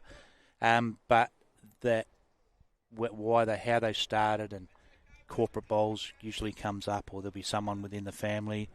So someone, and then there's usually someone that grabs them early and mentors him. So that was really good. I think Andy That was Nielsen. you, was it? No, it wasn't me. Different club. I think Andy Nielsen took him under his wing, so he would have spent a lot of time at the bar. Sloane's played well coming this way. He has has picked the grass consistently coming this way. He's pretty well spot on again. Consistently leaves his bowls in good positions. So you don't have to be on it, just got to be in a usable position. In theory, you've got your two best bowlers still coming, your third and your skip, so don't get in their way and give them something to use. So Luke's going to pull up a little bit short. Ooh, not far off. Great line, Luke. So I've been reading that bowls book that you've written, Phil. Yes. I'm up to your page on blockers. There's actually 2 chapters on blockers. Most of the books on blockers, there's an art. Yeah. Yeah, it's a real art. And yes, ask my team, especially when I'm playing too at South Perth. I'm very good at putting blockers in. I need the lead to be very close, because if he is, no one will get near him, because they just won't be able to get at it. You protect the lead. Yeah, very good. 3 or 4 foot short, it's my specialty. Yeah. Yeah, right in the way usually. It's a bit of an art, mate. You do it well. I know that when we played at Morley that day on that grass, it was a little bit doughy. You get on the mat. Have a look at Wendy, our lead, played exceptionally well that day, and I just protected her all day by dropping him short in the line, and it sort of might have peeved our skipper off a bit, but gee, the other skippers weren't very happy either. Lisa's like she whinges at anything. So size 3 XGs. Yes, gone down to a 3, can't hang on to it. Anyway, I like the 3 because every now and then, a couple of times I got one close, and I found it's a lot harder to hit a 3 because they're a bit smaller. So, yeah. It'll stick in my mind. I could get on the mat and I could read, if the ball was facing my way, I could read size 3 and the XG. So, yeah, I always know what sort of ball. ball. It's closer to us. Close enough for me to read it. Yeah. So it's Greg Vaughan, holding shot. A great start by Brendan Wilkes from the Gomowling Bowling Club in the Eastern Zone. He's perhaps a little bit of Snoop Dogg there, perhaps a bit too much grass. Yep. His grass is not too bad, really. His weight. No, his weight. Got it round the back. He finished on the line, just about. Oh, not quite.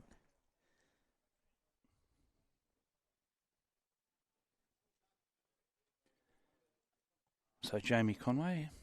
Yes, I played a few games with you this year. It's been good fun, and I must admit there's been a fair bit of pressure, because playing in front of you, I knew if I didn't get one close, there was no chance of us ever getting one close with the next couple. So it did put a bit of pressure on me. It made me concentrate.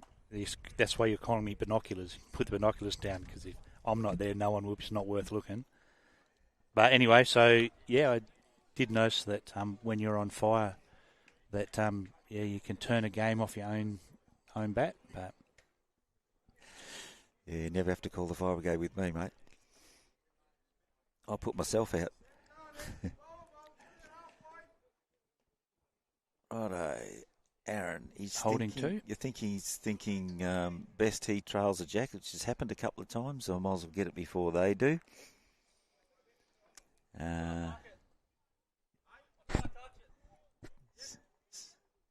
Saying he can't touch it. I think he can touch it. I think he can. He can touch that easy.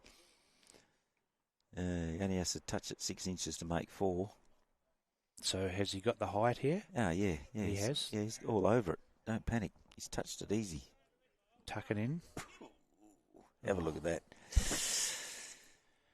And A little less weight would have been better. He would have got it, but now he drags it for still 4 again. Makes it hard for Darren because he's only got one side to play, and that's this side. And fair enough. If he trails it, well, he'll stick with it.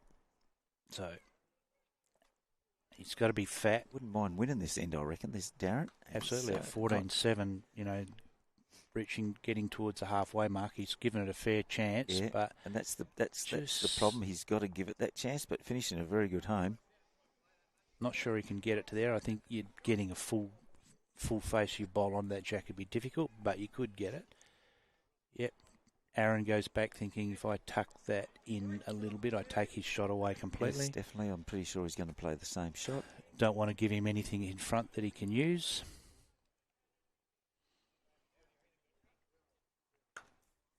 So the eastern zone's up and about here, Phil. They are, which is good. It's good, yes. Good for you because that's your zone. I know that you support them. I know that they're glad you're not playing for them anymore, but they appreciate your support as Aaron's played a bomb. He has played an absolute bomb here. Touched it around the corner. What a magnificent hides shot. It away. Unbelievable. A lot of traffic in front, so even Darren playing something good, it's the bowling gods are going to have to be very kind for him to get some sort of a cannon because it's going to involve a cannon involving about 5 bowls. Gee whiz, I tell you. That onto that onto that. Yeah. Yep, I think it's his only option. Oh, he's going for it again. Because if he does, there is one shot. He can pop it out, but, well, easy to call, hard to play. I don't think he can get shot out of it. No, he can't get shot. He Unless can. He hits it hard and kills it. No, or it pops to the side. Yeah, it's going to pop to Easton's bowl. So unless he was bigger, very hard shot. Very hard. I don't know what he had. He didn't have anything going for him there. No, it's a bit of a mystery call. 3, you think? Not going to tell us. All we know is that.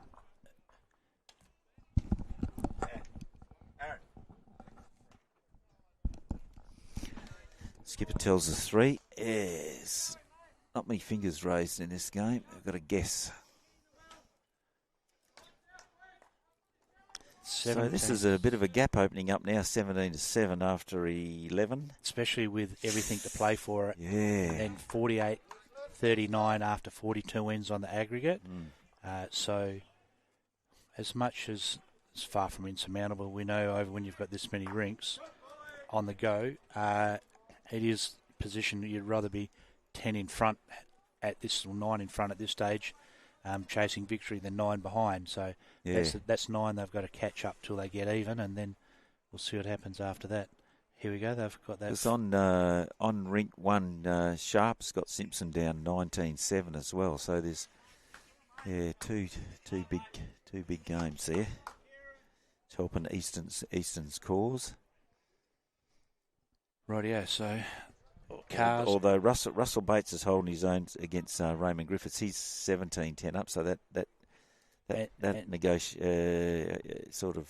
And David Goddard's up to his old tricks again. He's going really well.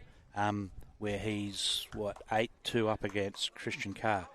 So let me go. So because there's more than just 2 sides here, we'll let Brendan Wilkes put down his second bowl. His first one's serviceable. A touch on it makes it good. Yep. So it's not essentially gets exactly on the jack. He's just got to have a percentage bowl. So Aaron's happy looking at it, but it's just going to pull up a bit short. Matt's a bit far back for that weight, Phil. Yeah. Rightio. So Davidson versus Kissinger, your new guy.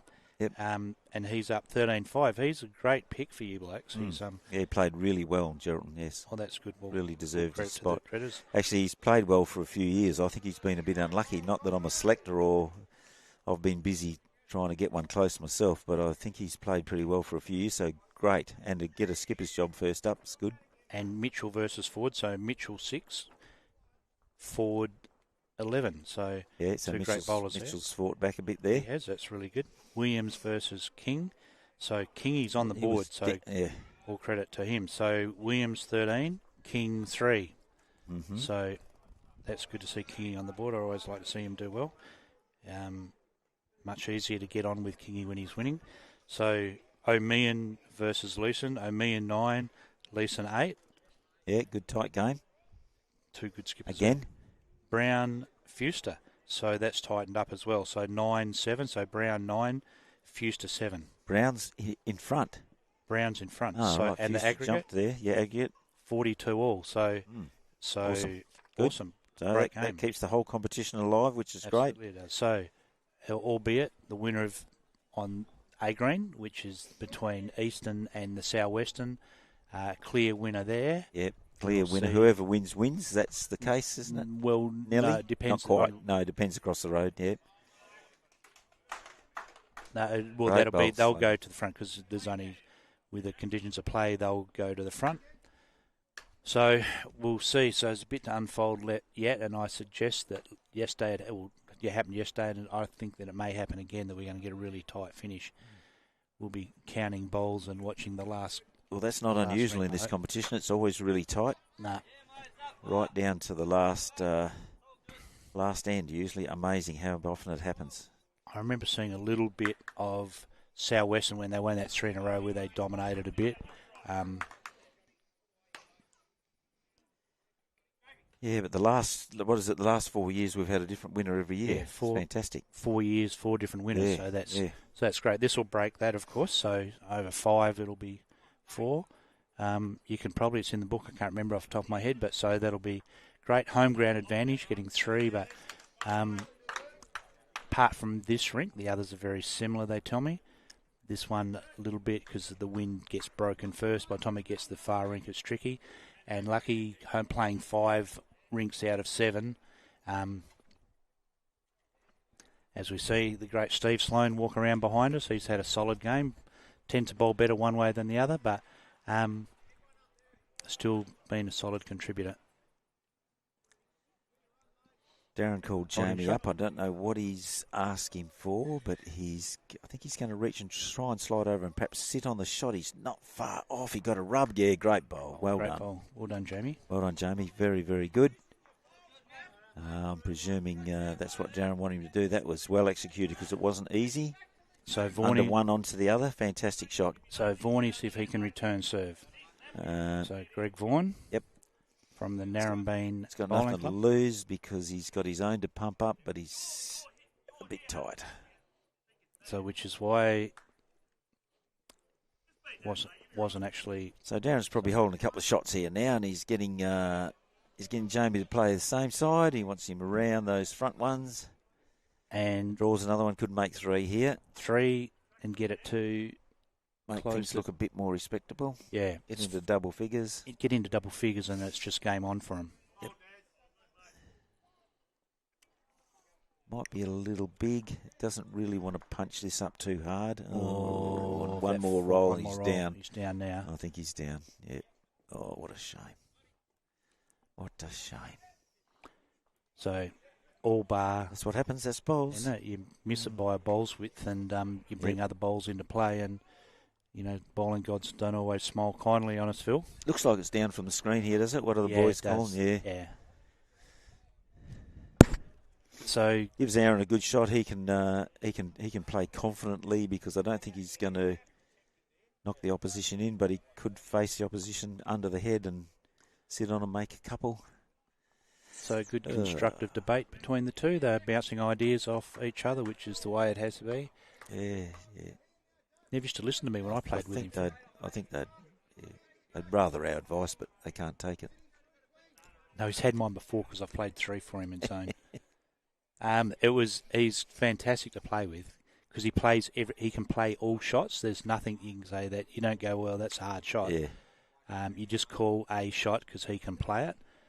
So you're not restricted in your calls. Sometimes you go, oh, he's not that good on the drive, or his weight control. We can't afford him to touch. You don't have to take that. Doesn't come into consideration because he's bowls with such touch.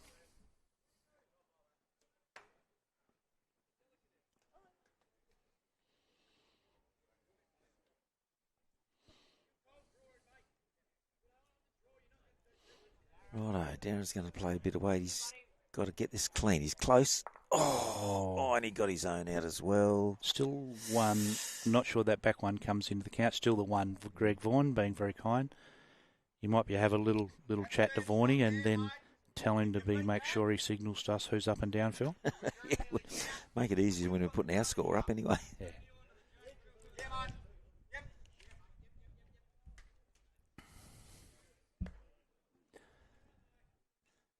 Fairly hard shot to sit that front bowl in the middle onto the jack. He'd make a few numbers, but if he did, he's got more chance of getting on the edge and flicking out and going down than hitting it in the middle. But he's pointing in the right direction. Perhaps he'll trail the jack for a few. Perhaps oh, dear me. Gee, he misses that, you know. He gets the jack, he makes 4 shots. Unbelievable. Dead draw. He's got a draw within a foot.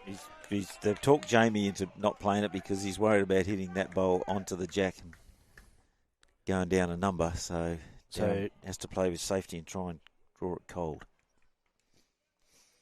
Can't see it in the camera where he's saying he's close, but maybe wait. Oh, it is. Good line. Fair effort, yeah, Darren. Slides a bit high, slides through, unlucky. Doesn't pull up, so... I'm suggesting 1, yep. 1.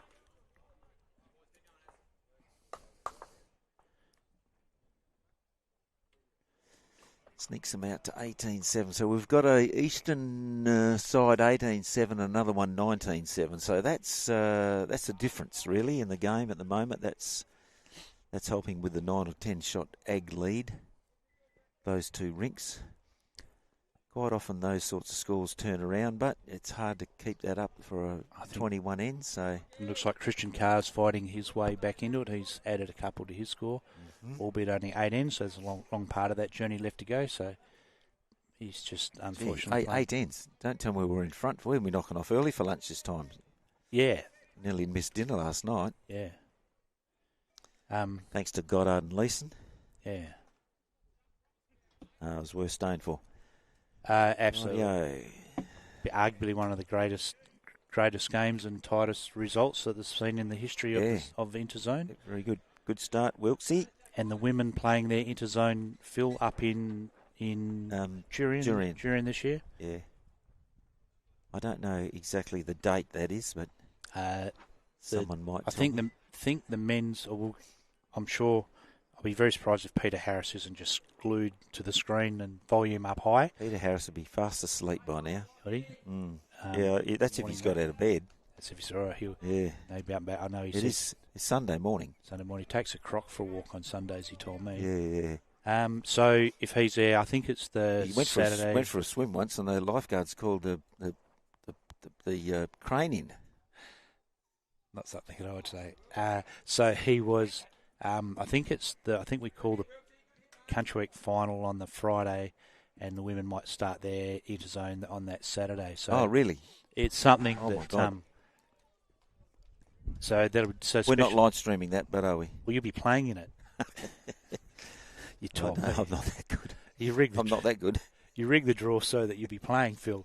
So in the ladies round robin? No, in the Country Week finals on the Friday. I doubt it. Yeah, we are live streaming that, but it's a Friday, so we'll have Rinkside Clive.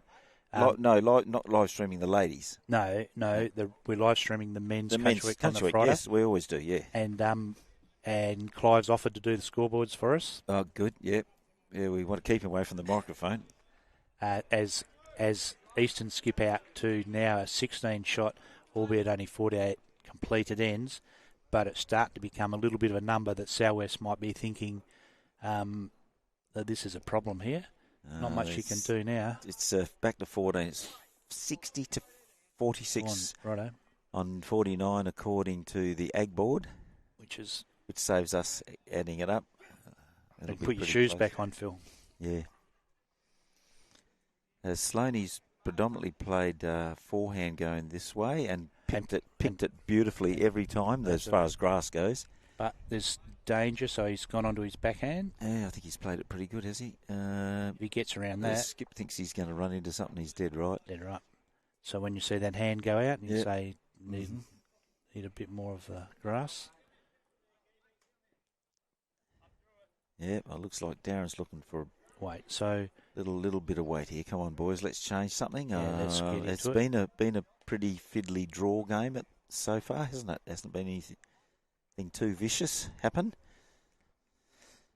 Not that this is vicious, but it's just nice controlled weight. Gets the... Oh, gee. They just he had to be under that. He was around it anyway. Had to be under it. Had to be under it. I had the weight right.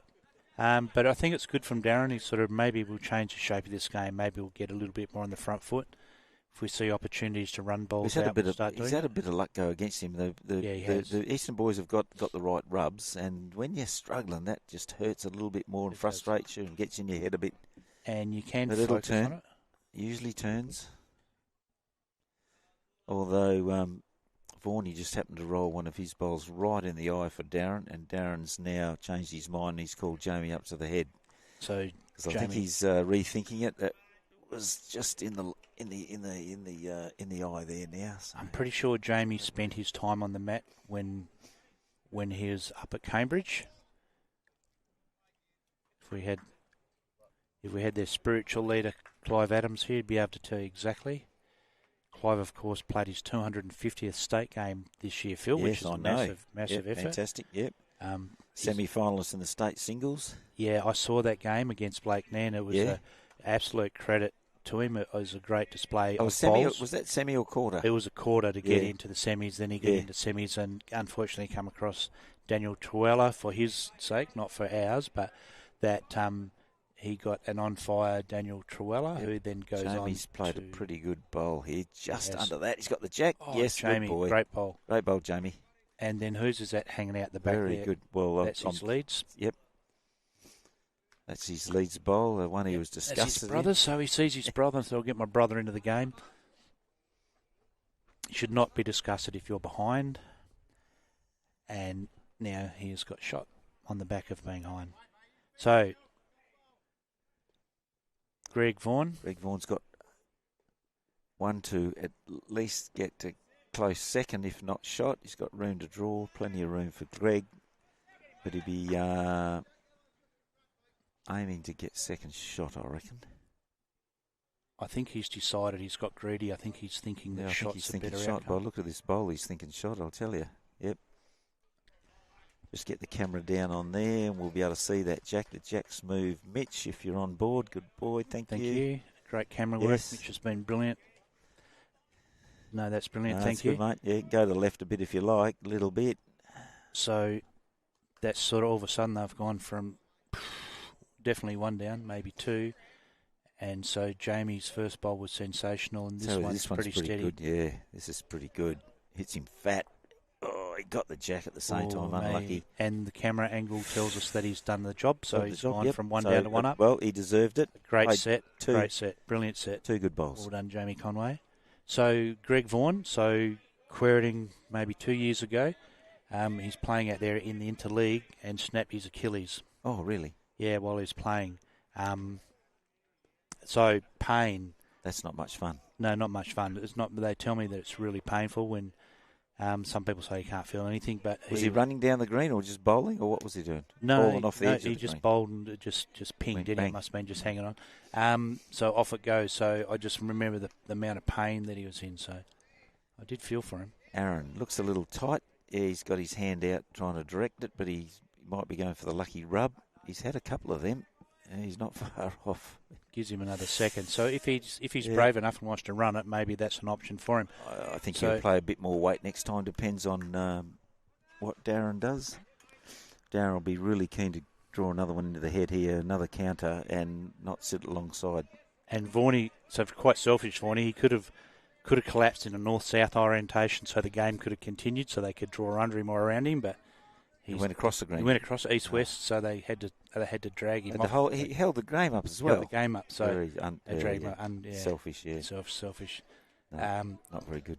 Then they get him up on the bank, and then they put ice on it, which dragged his Achilles back up the back of his calf. Oh. And so you don't put ice on it? Not from what I know now.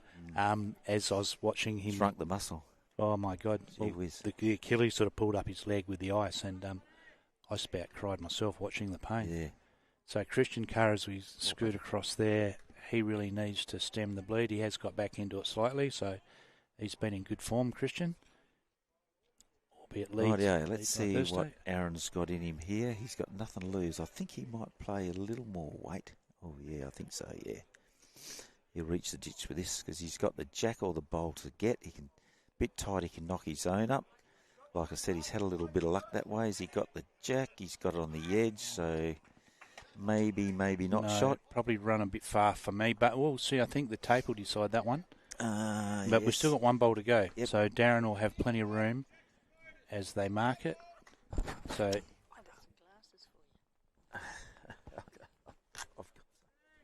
someone heard me talking about my glasses. Julie Craven, thanks very much. Ex-Mora girl, now never played bowls in Mora, but now plays down here at Hall's Head. Loves the game. Should have been playing 20 years ago, Jules. Played tennis till she was about 75, and then took up bowls for the next 10 years. So Darren improves his position, but did he improve it enough? And the answer to that is no. So a brilliant shot by Aaron Smith. So he adds 1 to his score. He goes to 19. So 19-7 after 13-ish. So every shot's going to count as we wind down on the number of ends played, as we get to find out who will be the champions of the 2026 Interzone Round Robin, Phil Manning. As the this rink on this rink, the Eastern boys have scored 7 ends in a row, so that's a fair old tally. I think it's 7. I think it is too, Phil. So we're both wrong or both right, but that was after starting off with the 5, dropping and winning 5 ends in a row to start the game, building a little bit of a margin, which Southwestern soon put a halt to as they scored on the next 2 to get it back to 7-all, and then proceeded to not score since. So not a bad start by Brendan Wilkes. Good boy.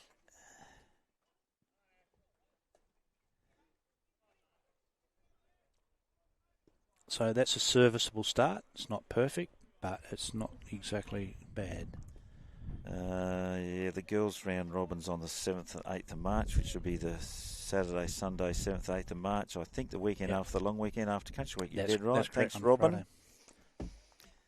Our outside correspondent, Robin Higgins, is filling us in with all the information. So we'll just ask the question, she'll find out for us. If she doesn't get picked if she doesn't get picked in the country's metro to play the metro side in the lead up to the Ladies Country Week, he might be. I think we're live streaming that one, Phil. Well, we'll get her on the mic.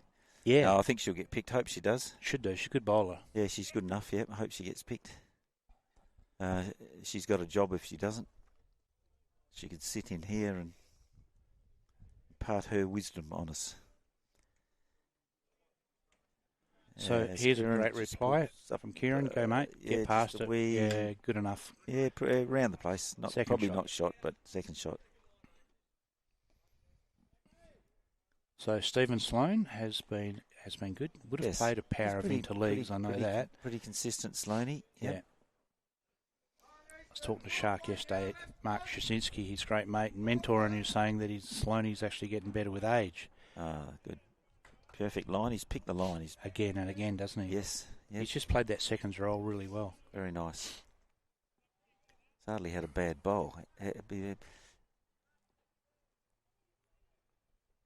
Hasn't been over the top brilliant, but just so consistent, which is what you need. Bowls in the head as a second, especially if they're behind a bit. So Luke plonks that one in. Maybe their position eye that's a little. Annoying. So Sloaney comes onto the backhand, but he's shown us time and time again that he's an all-rounder. He just doesn't have a favourite hand. He can just bowl wherever the percentage is telling him to bowl. This is the funny side that hangs a bit. Let's have a look. He's probably he's picked the line perfect. He's a little overweighted. That's about all. Yeah, hard to pick the line, let alone the weight.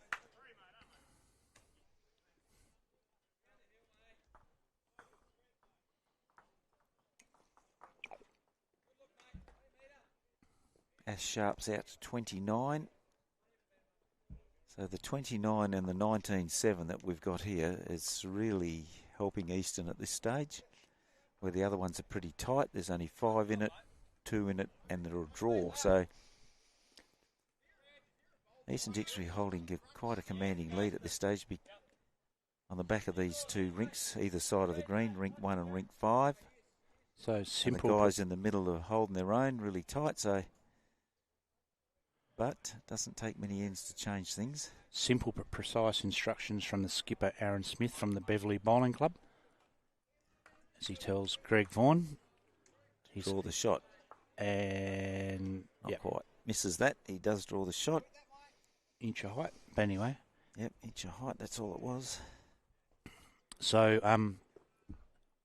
be good to hear if there's any Eastern Zone guys out there back at home watching this stream. So, I was hoping Daryl Hudson might have been there and sending me a message saying how much he's enjoying the stream. Jamie. Two little rubs, and that's the way to do it, Jamie. He hangs his head, but, he's got the right weight, but he did get 2 rubs to get it. But that's 2 rubs to get it, but I think that's fair. I think that's fair. The way the game's gone, that's perfect, fair. Perfect weight. Yeah, it all comes back and evens up a little bit of luck. He has been the player that's gone to the top of the rankings if you take it over the last 3 ends. He's been making a difference. Yep, definitely. It's keeping Wilkie in the game. Yep. So that gives licence for Greg Vaughan. When you're holding a 12-shot advantage, you do give your licence. He's got the edge of it. No, he's got the edge of the bowl. Wasn't far off. Well, he did his job. He gave it a chance, which is all he had to do. But gets a slide, skids through, goes to the back, opens it up slightly. So he's probably made it better for Aaron. Yes, made it clearer anyway. Clearer, so Jamie now this time he's probably got less bowls to skid off, but he can do it in his own right now.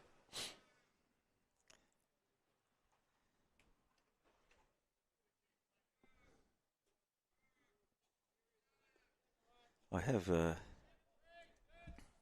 got one answer to my 3 bowl pairs from Nola. No, Nola Manning from Nola from Aura. No, Billy McGee. Now, Billy is per injury or Lathan, somewhere there. Totally agree. Phil, 3 bowl pairs will bring in way more entries. Right, let's keep the conversation going then, Billy. Let's start. So it's an interesting one because it's very hard to change country bowlers from what they're doing. So it'll be an interesting feedback that you'll get, Philip. Yeah. I know I've heard it over my journey as well, that it's one of the things that I know Brett Jones from Darren, a man that I respect immensely, and his opinion I always listen to, who's one that said that 3 bowl pairs he'd be able to bring down one of the guys who's probably getting to the end of his journey in country week bowls and keep him going. So, albeit it's not how the votes aren't a weighted system, Phil, we know. So. And it's not a decision we'll make. It'll have to be reflected by the membership. Yes, definitely. I just want to stress that it's just something I've brought up the last couple of years. And I also want to say that I think 2x2 is the best game in the world you can play. I love it. But it is very tiring. Our bowlers are really getting older, even though great... Cracking shot. What a great shot by Aaron Smith. So fantastic shot. Made it one. Set up by Vaughan. Made one, yeah. And just to continue on with that, just in case you weren't listening earlier, I brought up the conversation. First of all, Country Week draws out Thursday. Second of all, singles this year at Country Week, there'll be only 1 post-sectional game after your section. There's usually 2, so that'll take a bit of stress off the body, the legs. Hope it doesn't make you drink more, because we don't want you to do that. We don't get into trouble for making you drink more because you knock off early. So and the 3 bowl pairs. So Wilkinson comes in. I think he's redeemed. He gets a rub. Yes, good boy. Yep. Well done, Darren. Yes. Makes awesome. it from 1 down to 1 up. Or they're going to... Yeah. Got 2 bowls left to go. So Aaron's just played a cracker and gone from 1 down to 1 up himself. He's so Darren's returned serve and returned the favour. So got to pay another cracker, yeah. The look at it from the mat, Sloaney using his experience to shed his opinion, which would be well respected, I'm sure. Darren can, I think Aaron will see weight here. He's just played with weight. Sometimes it's best if he can hold his weight. Don't change him up too much in his shot selection. Not that it matters.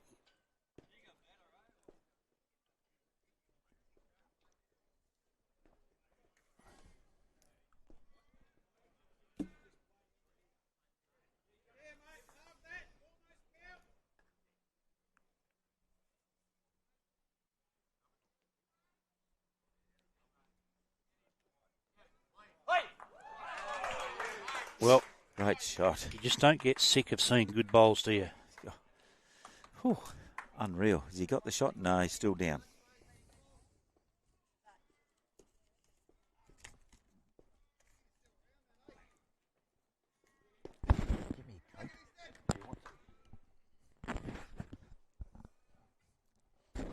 Can of Coke. Yeah. So, Sorry, just ordering a can of Coke. We got sidetracked a bit there. Just being selfish and looking after ourselves instead of thinking of our customers. Just sent the runner up for a can of Coke. so No, one shot. So the run's been broken. Yes. It's good to see. Yep. So they moved to 8 with that one shot. So 19-8 on the 14th end. 14th end, yes. So we move This game into... skipped along a bit quicker than yesterday, it seems Well, to have. They're not. We yet to see anyone that race up, stands over the head and follows it up.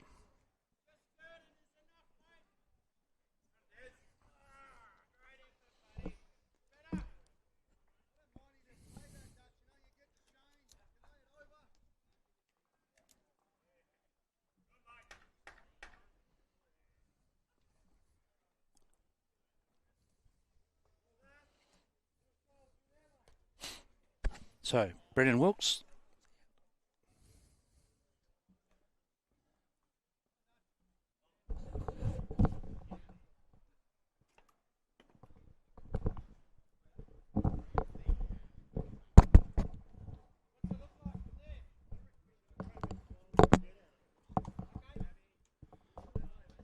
Let's fold them up out of the way, Philip. As we see Brendan Wilkes park his up jack high, so he obviously had the weight correct. Just get that mic out of the way. And then Pemberson product. One of two brothers on this rink. Reaching ends up in a fantastic home. That is, as much as he coughs and drops his head ever so slightly, that is not such a bad result. Stayed up, so it's in the game.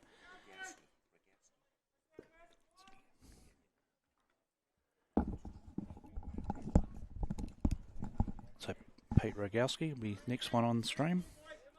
Doug's going to take a break for a couple of ends.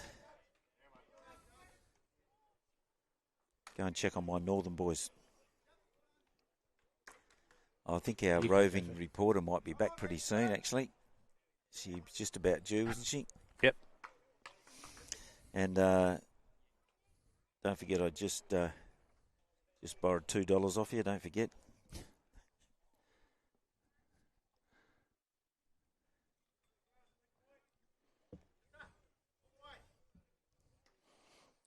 You going to go first?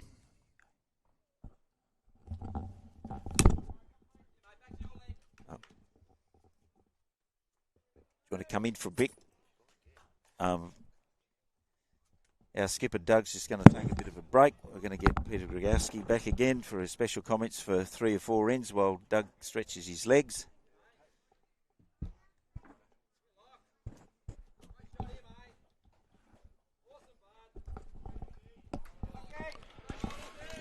Yeah, good morning, everybody out there. Hope you're enjoying the contest. Yep. Eastern on the march and looking to gain some revenge from the previous time that Southwest and Eastern played here. That last round decided the winners of the tournament as well. I think at the end of the day, What was that? Must have been about 6-7 years ago. Yeah, it was, and Southwest managed to get over the line. I was fortunate enough to be out there, and Southwest managed to get over the line by 3 or 4 shots in the end. So, but it was a fantastic tassel. Yes, great bowl by Vorney, but not quite. Yes, I played in that comp as well, but wasn't involved in the wash-up where we were on the other green. So, yes, I can remember coming here. That was a while ago. It was pretty good competition then too. Certainly. As, Jamie gets to try and add. They've won an end at last after 7. Not winning an end for 7 ends. They cracked it last end, which is great. Jamie's played very well. He's got perfect line. Disappointed with himself because he's a bit short. I'm going to play a little bit of weight. There's 1 in 4 there, so obviously Vorney's not going to hurt if he reaches. gets the bowl clean, he'll make a number. A good reward to clean it. Yeah, yep. Is it possible, Pete? Can he get it? Just a bit on the tight side, mate. Yeah. Probably his bowl that rolled in and gave him another number in there, so Aaron's got more to play for. Pretty important Jamie gets another one in there. Big bowl this from Jamie.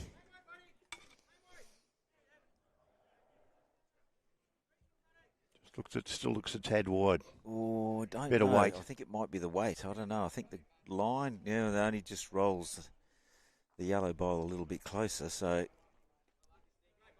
I think Varney's having a look, but I think he's playing the same shot. Yeah, get it out. Yeah, it's got 5 seconds.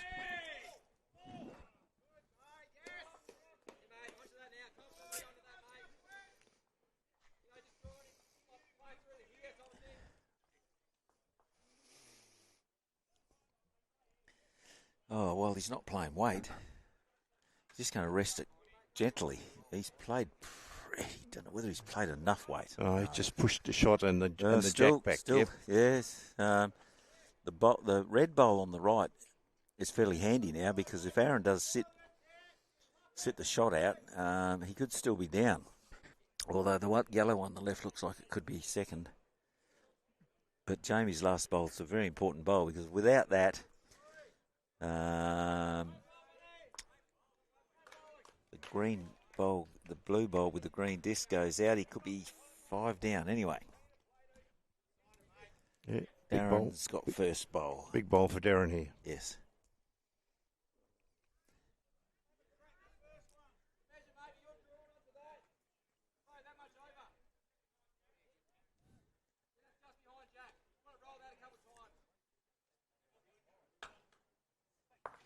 Don't know whether he's going to reach. No, he's not.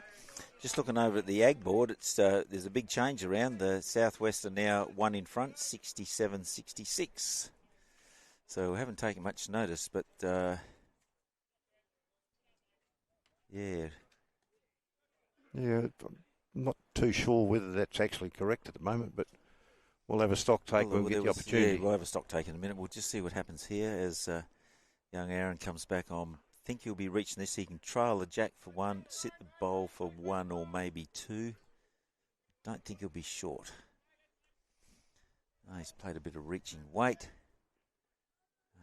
Looks like good line. I tell you what, mate, he's not far off. He likes played it. well, this kid. He likes it. He's got the edge of it, and he what stays. A shot. What a shot! Oh, Magnificent what a great bowl. shot. Yes, stays himself. So it could be 2. Don't know. Yeah, looks like Jamie's indicating 2 down. Very similar bowl from Aaron to what he played on the previous end. Opposite. Yeah, exactly. Landed the shot and rolled it through. And did the same again with his second. Righto, Darren. Crunch time again. Crunch time again. No, he's tight. Tight. What's he going to do? Loses that. It's a yellow bowl that's rolled up. Rolled his own out, so he's 3 down now. Just got 1, thanks, mate. Oh, he's unlucky. Well, it wasn't unlucky. He was tight. It wasn't really a good bowl, but the result was unlucky because he rolled his own out. He's 3 down, maybe even. Oh, gee whiz, Pete. Very close. You know, he could be 4 down. Could be 5 down. He didn't need to move that bowl of Jamie's, but that's, yeah, as you say, it's just a result of a bowl that's offline and he could be 5 down. 4 or 5. Yeah. Yeah. In actual fact, if Aaron sat Jamie's bowl, I reckon it would be 1, 2, 3, 4, 5, 6, 7 stays. It could be 8. Here's a chance for an 8 here. That's what I'm thinking. So he's got to sit Jamie's bowl, fat and clean, stay himself. 8 counters, I'd suggest. He's playing 4-hand, so we'll soon see if he's playing a bit of weight tight to sit that bowl. So you're looking to come under the head and sit that bowl of Jamie's out. I reckon it's 8 counters. No, he doesn't like it, unless he's going to jag it. Ooh, he wasn't far off. Yep. Oh, he wouldn't have got 8, but he would have got 7 maybe.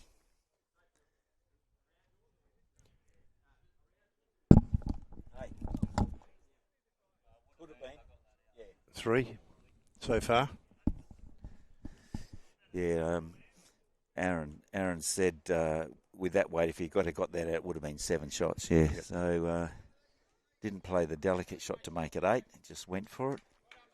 What are they taking? 3 so far? So far. That might be it, is it? 4. 4? Yeah, Yes. 4 shots. 4 shots. 4 shots to Easton. That's a big number at this stage of the game because the aggregate's tightened up. So I make it 23-8. Correct weight. So Southwest are winning 24-7 on Rink 2 and 23-8 here. So they negate each other. And Southwest have skipped out on Rink 3 and Rink 4. We might look at them in a minute.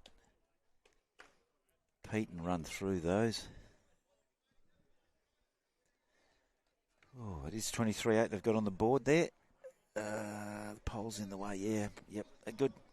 We're up to date. Yep. We have for a short space of time. As Brendan starts off, yes, very good. 22. Yeah, very good bowl, Brendan. Toucher. Foot away.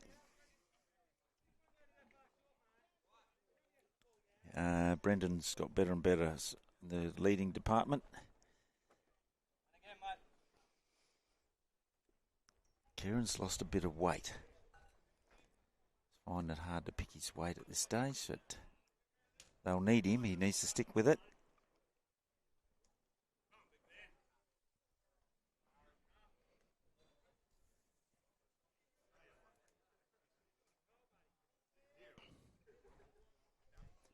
Another good bowl, Brent. Yeah, very good. 2 touches. Trails it to his own. That's fantastic leading. Great set. Yeah, can't do much better than that. Sort of not a real big target. Tucked it around. Kieran's got one in front which protects it a little. So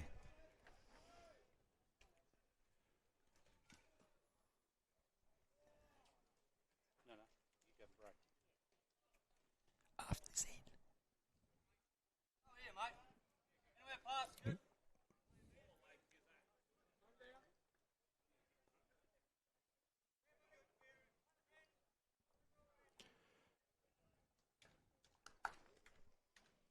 Or Sloan just looking to add another. Yeah, this is the hard side to pick as he gets a bit unlucky and gives the shot away. Luck's a fortune. Fair enough, Darren said. Take it every time. Oh, absolutely. So he may be holding shot. I don't know, but he's got Luke playing the same side on the forehand. He can sit the jack high bowl, get between them. Played lovely weight for the shot. Finished in a good home. Yep. So Sloan will be looking for something similar. Nearly exactly the same bowl, just around his own. Sit the shot, make 3. Skipper's interested. It'll finish in a good home as well. Yeah, it's pretty hard shot on that side. Yeah, played well. Yep. Yeah, very good.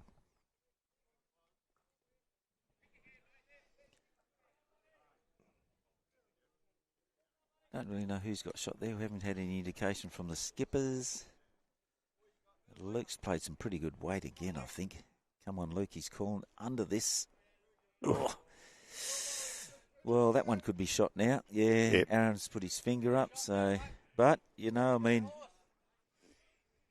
Didn't have much option, so... And gave it a chance. He only had to be on the inside of that. He would have got that onto the... He would have got onto the jack, made 2. Really hard for Aaron's team to get.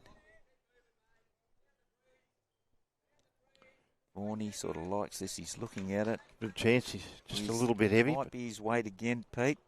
Yeah. Yep. Yeah, doesn't know he's been short, but nothing to lose sitting that bowl. Absolutely not. Jamie's persisting with the forehand. Thought they might have gone to the backhand and try to sit on their own bowl and fall in for shot, but Jamie's not far away either. Gee whiz, he's probably not going to... Oh, he's changed it. Oh, yes, he probably got the result. Good boy. I'd suggest, yep. Aaron tells us we're down. Doesn't change these guys' shot because they're going to play exactly the same. Sit the bowl for 3 once again. Bowl onto the jack. Won't be too disastrous either. He's pointed this well. Oh, it wasn't far off. Whew.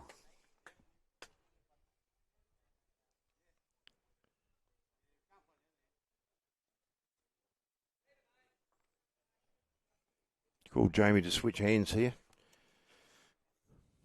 I think he has to now. He can't play that side, the other side now, no.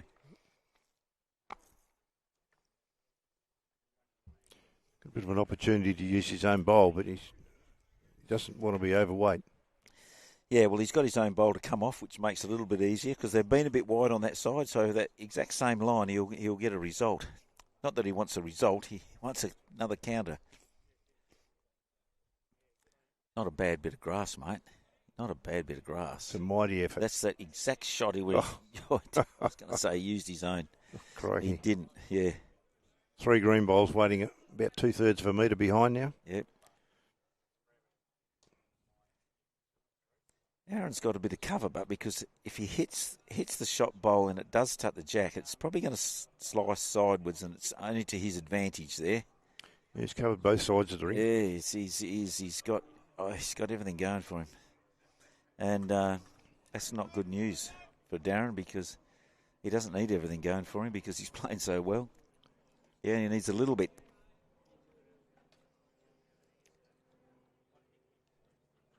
Let's see what he comes up with. I'd suggest he'd be round the place. Don't think he'll be short.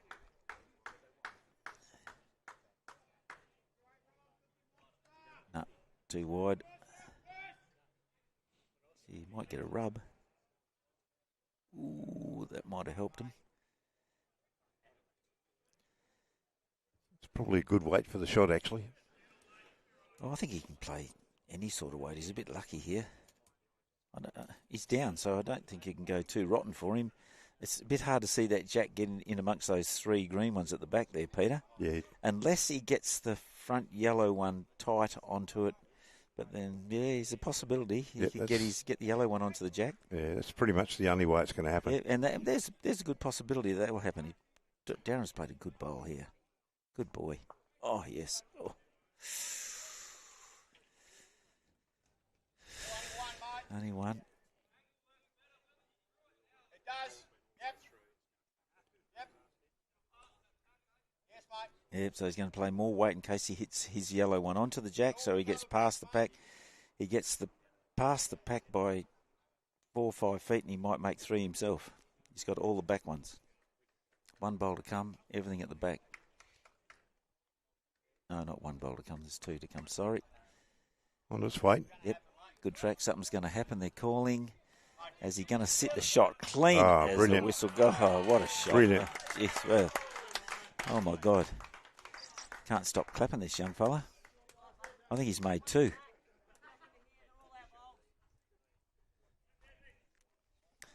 Gee whiz. Never far away. Oh, love a duck. That was a ripper. Jeez, this TV Rink's had some real highlights the last couple of days. Unbelievable. Even though the score's not close, the highlights have been fantastic. Quality of bowls played. Mainly from Smithy. This is not far away. Darren got the jack. Yes. What a great shot. A great shot. I don't think he could play it any better. Rightio. We're going to swap chairs. Pete, Yep. I'll go for a spell. And you, Pete, come over here and take my mic.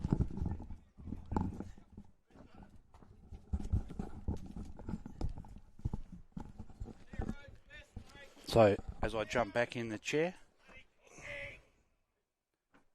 Yep, no worries. So, we might have a bit of a look around. We've got quite a crowd because they've soon worked out this is tightened up, and albeit 3 in the aggregate. And we're hoping that as this pans as we get further into the just the one? One to Eastern, yep. One to Eastern. One to Eastern. I was thinking it was going the other way, so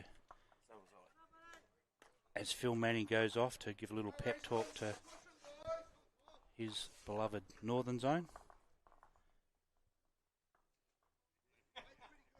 Anyway, so we've got a lot of spectators. The crowd started to build, and we're getting quite a few of our Eastern spectators have gone into it. We've got quite a gallery of them sitting up behind this rink. Maybe we might be able to catch a, here we go, sitting in there, rightio. So we've got the who's who of the Beverley Bowling Club as we scan across there. Some of the greatest to play up there. We've got young Brennan Minchin, who I had the privilege of playing with in his first year when he debuted for Avon. Well, we've also got Peter Flay, who I rate as probably technically not the best bowler, but the first one picked in our Avon's league side every time. He was one great leader of people and one that would rally everyone up and keep everyone focused. We've got the Minchin boys, and I used to lead. There's Harold Flay there. And then we've got Don Minchin, who when I started, he's probably one of the best skippers that's ever represented the Avon Bowling League. So, we've got the who's who sitting across there, and we've got further down, we've got Sian Smith, the mother of Aaron, who's up there, who would be enjoying the display put on by her son. And all the boys have been really successful bowlers, winning state titles and country week titles between them. So they'd have quite the mantelpiece, and that's why they'd probably have to take them home, because they certainly wouldn't fit all in Sian's house. But it's great to see the crowd building and the local support for both the southwestern zone, as you would expect, Peter, yep, and any eastern people who are down here either on holidaying or have come down specifically to watch strong eastern zone strut their stuff as they lead by 3 shots on the aggregate board. 71 ends gone, plenty of the journey left to go. Who knows, it may come down to yesterday's scenario, Peter, where it was the last end to tie the result and give Southwestern that small buffer, half-point buffer as we go into the final game. So, been impressed again today, Peter? Yeah, quality bowls again, and Eastern have really sort of put their foot down early. I think they're pretty keen to reverse the ledger on a previous meeting here, where it came down to both these zones, and they went down narrowly to Southwest by about 3 shots. I think it was back in 2016. If I'm might have been Tad later, because I maybe played Tad 18. Well, we actually both did. I think we've actually spoken about this before, but yeah. It's right on. The Eastern boys have put a lot of pressure on Southwest. They're up and about. It's just as much as numerically, doesn't have the numbers, of course, and stretches over quite a distance. They certainly, when you start shaking the separator, the cream comes to the top, and the cream's as good as anywhere else in the state. Mind you, I could say that equally about the other 2 zones, and we know that over the last 4 years, the mantle's been shared one apiece, so we know all zones have got a lot of talent within them, Peter, don't we? Yeah, well and truly. So, which is good to see, and that's which means when we get to the next step of this exercise and they start picking an all-star side, we're going to have one that's going to be very difficult to topple by the Metro boys, and we'll be hoping for a massive crowd at Osborne Park and that Thursday night in the lead up to Country Week. It's Super always, effort. Super effort by Horse. He's had a cracking game. He's been equally as good as anyone, and he's played his role as the 2 very well, Peter. So he hasn't never left anything out the front, and we know in theory that when you've got a backhand like he has with Greg Vaughan and Aaron Smith, keep out of their way and give them something to trail it to, because they're both very good at that sort of shot. Well and truly. Well and truly. So, yeah, Yep. So selfless in the way he's played it. I certainly gets my votes for his efforts. Jamie Conway still bowling well. Yep. So Vaughan, as he takes a few steps down. Just got to try and negotiate the front here. It's a bit just snuck under. Yeah, easy to do. We've seen that plenty of times today, Peter. So quiet night for you, Peter? You didn't have any old Calabaran friends? No. No, every night's a quiet night, mate, these days. Yeah, right. I've learnt my lesson over the journey. Yeah. Spent a bit of time on the computer last night and didn't actually have enough time to go through and edit all the photos that I've taken over the last day, but I've added to that collection today, and hopefully by Wednesday this week, I'll have a big photo collection up for everybody that's interested in this event to have a look at, and they can even copy the images down onto their own desktops if they choose. Which is all credit to you. It's something that a lot will do. They'll have a squiz, especially when they come up. A lot of people do follow that, as you well know. So Aaron invites his third, who carries his bowl down to have a look. Yeah, rightio. So they all go down and have a squiz. So quite a tightish head. So they'll be debating over whether he gets edge off, plays through, can wiggle his way into that. So Greg Vaughan, of course, still got the one bowl to go, which have the southwestern side. So both the thirds got one more to complete their end. Yep, we just have to move horse in the side screen. Yes, so horse, I did tell him that not to stand in front of the cameras, so he listened. Good to see he's taken plenty of notice of you, Doug. Doug, yeah, so although we did tell him that there you go. Unless you have a bad bowl, then stand in front of it so no one else can see it. Yeah, the response is almost immediate. So anyway, he could hear his ears must have been burning, Peter. So yeah, they're big enough to create a bit of heat, mate. So warning. Never shy horse. Getting better with age is our Steve Sloan. Certainly so is. There's a lot of purpose in this bowl. That's changed it right up. So, as per the discussion, stays in. I think it. I'm not sure. Look at Aaron's gone out. Aaron says out. So, decision time. Yep. Replay. Where's it going? They're going to take it back. So no. Going across the rinks. So, bearing in mind it's pretty much a winner takes all here. So over on the far rink, we're seeing. So, Simo. So you want to run through them? Simo at the moment is down. Is down 14-23. The Ballie's Rink, is it? Sharpie. Ash Sharp. No, so against Ash Sharp, yep. So that's if you're going to get a tough opponent, it'd be either one of those. So well and truly. Neither would have enjoyed looking at the draw they had. So, but Sharpie's on top as we speak. Yep. We come across one and we have got Squiggle. So we've got Russell Bates v. Russell Bates versus Raymond Griffiths. Yeah. Stinger, yep. Stinger, so 28-13, so those mirrored sort of scoreboards almost. So Stinger will need to just sort of tighten his game and lift marginally. If you're going to bowl, have middle rink is 13-10. And that's a very important one because that's one that Christian Carr was on the wrong side of the ledger. So all credit to Christian. He's been spending a bit of time on the mat on Thursdays back at Aussie Park, and so he's used to bowling in high standard competitions. Been part of the last 4 of the Thursday flags that Osborne Park have played in. It's a great way to have the opportunity to develop your craft and consistently play at the higher level. And yeah, that's right. And that's an extra game per week. So and it's a great play twice, train once, rather than the other way around. So yep, it's good. So Christian's been strutting his stuff down there, which is good.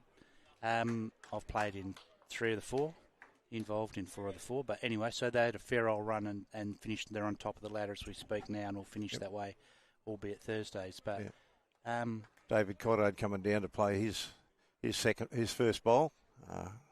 So he leads 13-10 they lead after 12 ends. So a long way to go in that game. They've been dragging their feet. They did a bit yesterday too. I think he just liked the camera action. Keepy's got his nose in front. They're only 2 shots up on. Is it Des? Yeah, playing Desi Miguel from Beacon. Desi Miguel, yep. From the city of Beacon.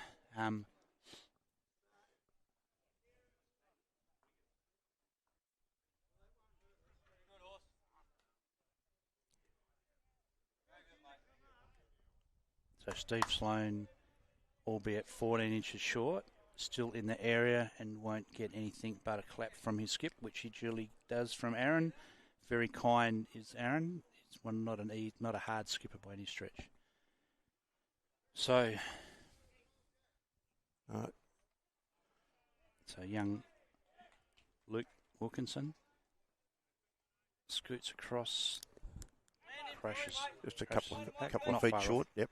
So I'll just let this next bowl comes down and I'll get these out of the way. Also a significant game.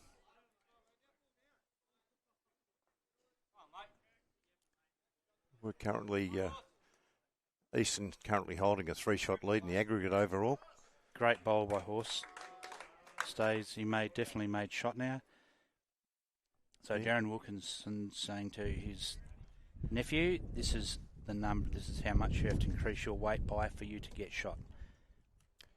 And as that bowl's coming down, we can say that John O'Davidson's 5, Risinger for the Northern Zone is 13.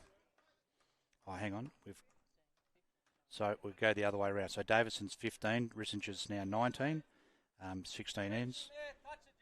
Matty Mitchell's 12, Michael Ford is 13 on 13 ends. Managed to fight back there. Yep. Yeah, absolutely. Closed the gap. Williams 18, King 13. So great comeback from Kingy. He was struggling early, but as you would expect, Kingy has fought his way back into it. I expect nothing less from Brad King. O'Meehan's 14, Leeson's 13. Well, there's two gun bowlers having a great weekend for 17 ends, so getting towards that last few.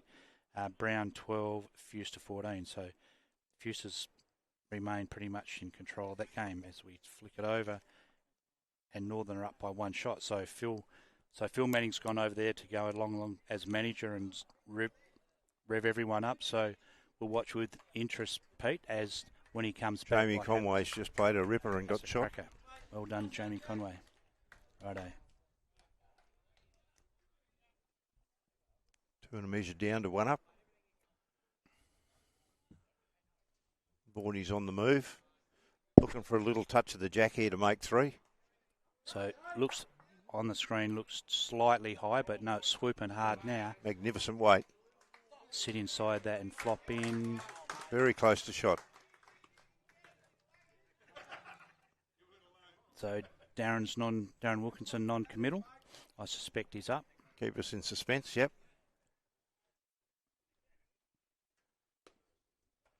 So anyway, little good tap. Very good bowl by Vorney.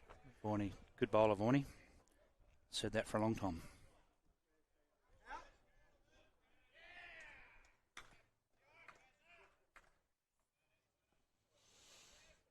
Jamie Conway looking to repeat his first bowl. Preferred just to slip past and sit Vorney's last bowl. Well, he's going to kick a goal. He just got a piece of Vorney's bowl and laid him back a roll and a half and given his side a back bowl. So, task in front of Aaron is to sit those 3 balls that are just behind, sit them and flop in, and they'll have a look. So, for him at this stage, as much as he wants to add to the tally at 24-8, he's sort of got the rink under control as the ends start to wind down. But this is all about the big board, Peter, and which we see as 3 shots of difference. 100%. So they all know this as Christian Carr won his, so he's placing the jack, so he's won his end. So young Lockie Crane from Tamman on the mat. They tell me the first game he was sensational, as was the second. And then the other 2, the back end just got the job done. Finished off some really mighty work from the front end, so Christian told me. Rightio. So Aaron Smith. Just looking for a little touch on the jack. So if we watch that on the screen, if you can see that, he's got the jack. It's close. Oh.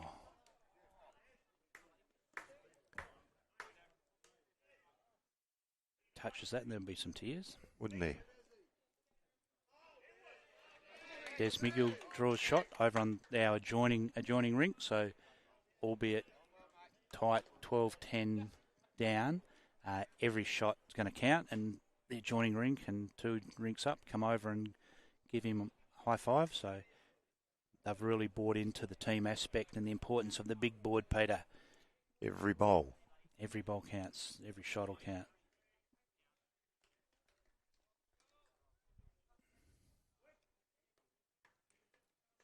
still there, mate. Aaron just pulled up a bit short. There's room for Aaron underneath that. His first bowl was No, look for Kitty. on a very good line. Hasn't been far away at all over the last 5 or 6 ends. No, hadn't been far away for the last 16, actually. Okay, well, We've seen them all, and we just couldn't speak highly enough of his display.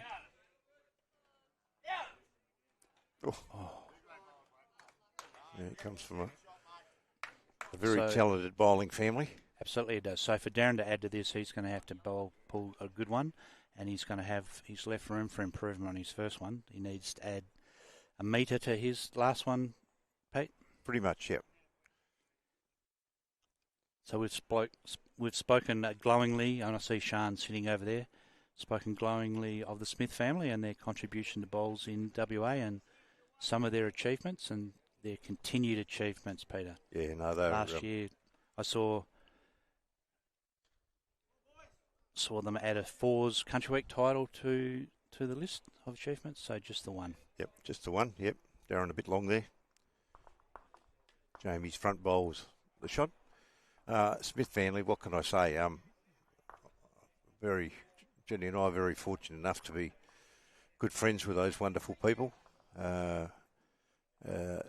Enjoyed the journey through the state juniors with your daughter, all the boys, and Kelly going through at the later end as far as Aaron is concerned. They all went through at the same time, and Nathan and Justin.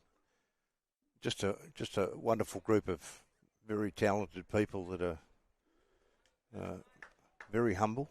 I played with him and against him, so yep. I rate Justin as the best drive draw bowler that I've seen, and I've played bowls in metro bowls, yes, and watched plenty to boot. But his ability to belt something and then come in drawing to an offset jack and do that with touch. He's as good as anything I've ever seen, and I reckon I've seen, not the ultimate judge, that's for sure, but I've seen a fair few. I'd have to agree there. Doug, we've seen plenty of people that can hit it, but then to go do the change up, he was sensational. Back up with the perfect weight, yeah, and no hesitation when he selects a shot. He pulls the trigger. Yeah, no, absolutely. Reminds me a little bit of Matty France, but Justin's weight control with the backup draw. Decision making brilliant, yeah, absolutely brilliant, and a pleasure to watch. Yeah, a pleasure to play against too. Yeah, absolutely. And sadly, we had Hayden leave us a few years ago, and what a wonderful mentor he was for his boys, and they've certainly all inherited his high class skills and the passion for the game. Well and truly.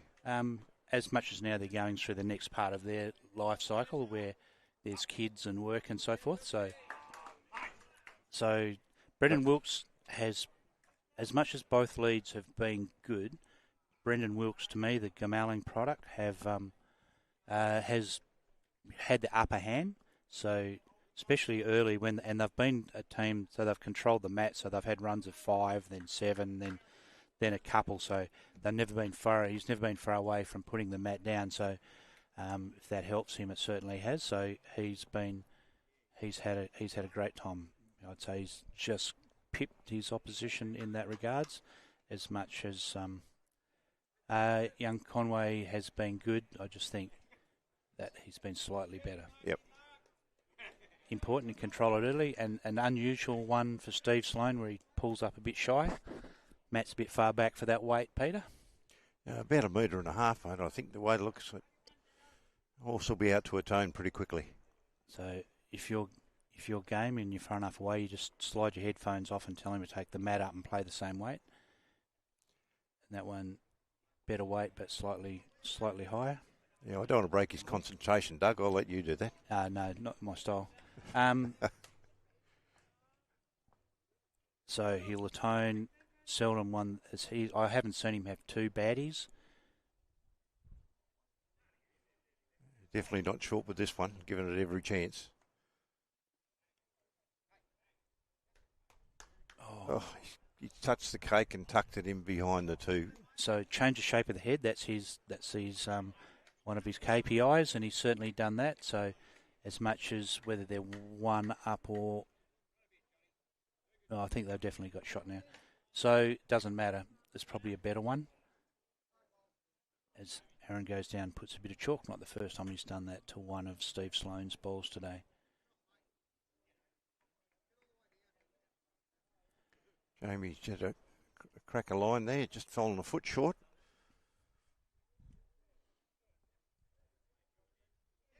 So Hall's Head Bowling Club, the premier bowling club in this Mandurah, in this Murray League. Peter, you're saying? I'd say facility-wise, people-wise, the standard of facilities and the improvement over the last 7 to 8 years have been outstanding. When we first arrived in Mandurah in '99, about a third of the clubs still had grass greens, and they weren't what you'd consider to be of a high standard. There was the odd exception, but the transition to synthetic greens, and every club has done a wonderful job in improving their facilities, and it's a pleasure to go and play at every single one.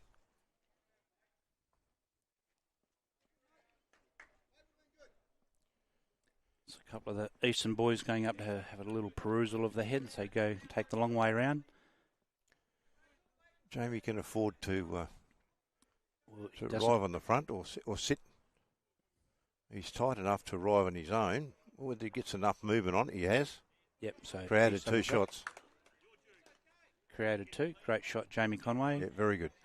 Jamie's one that, as he imparts his skill set onto this game, and he's gone in little runs where if he gets on it, he seems to stay on it for a few ends, and we see that, and they need it, and not so much as their Rink, whether their Rink's done and dusted. I know they haven't given in with only, not that far behind.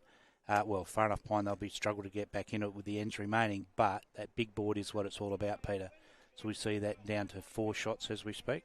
Yep, well and truly, and still a lot of bowls to be played, but every single one of them, very important.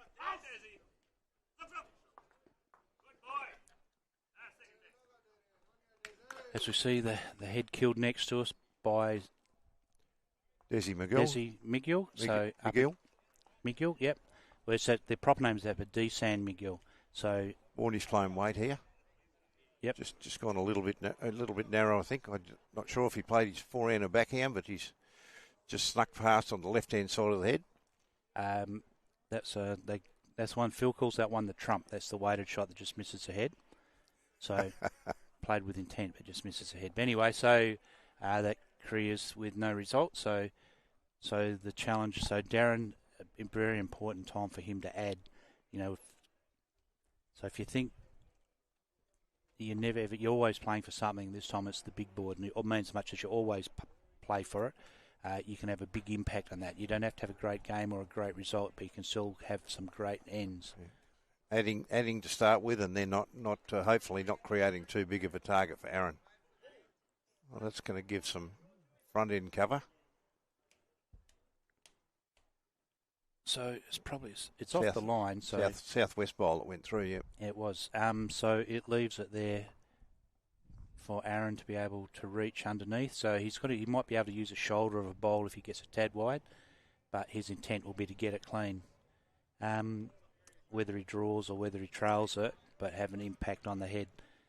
And as I see him walk down, I see him just glance over his right shoulder towards the aggregate board and understands better than anyone playing out there today exactly what that means, this bowl.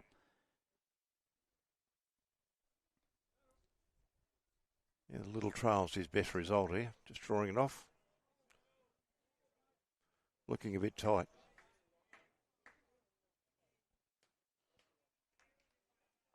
Weight's good for the shot. Just rolled their bowl one more. Probably still 2. So chance for Darren Wilkinson from the Bunbury Bowling Club and from the Southwest Zone to add.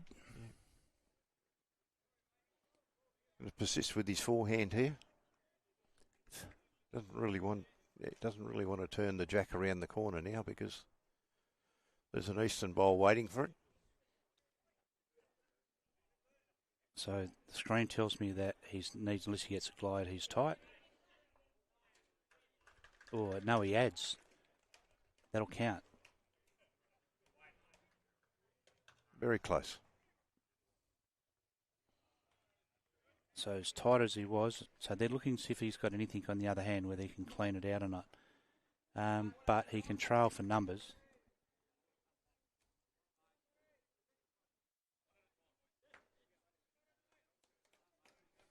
Very close to 3 shots.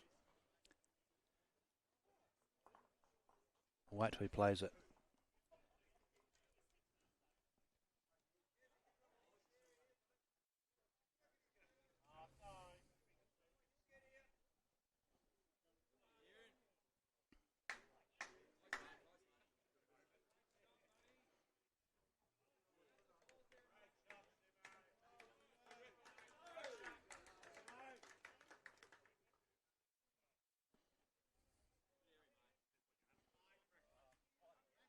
He's tight. Yep. Oh.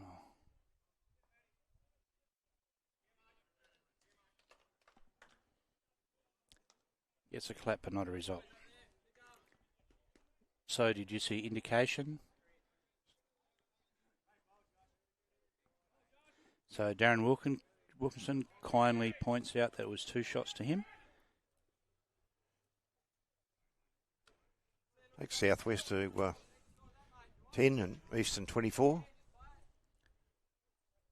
Or is it 11? It is 11. It is 11, yep.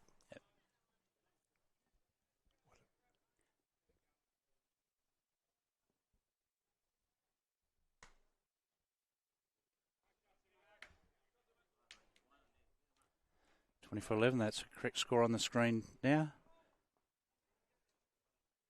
Peter Gausi puts his calculator away as he added those 2 to the score. Just having a look, just having a look at the master board, and at the moment, after 82 ends, according to the master board, Eastern are still hold a 4-shot lead over Southwest, 85 to 81.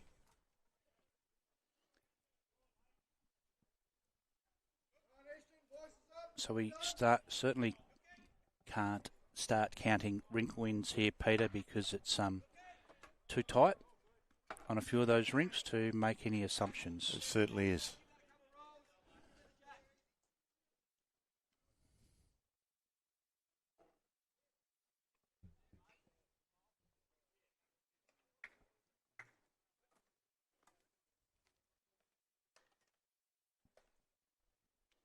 If you blew the whistle now, well, go straight on points for the aggregate win would be the decider, because rink wins won't come into it. Yeah, I don't believe so.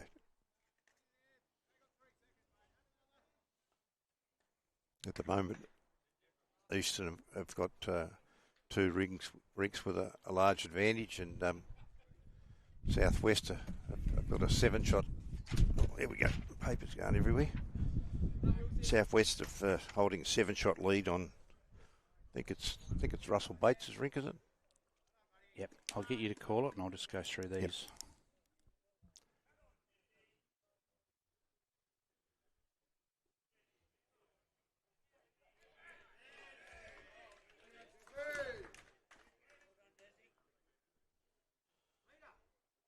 Okay, so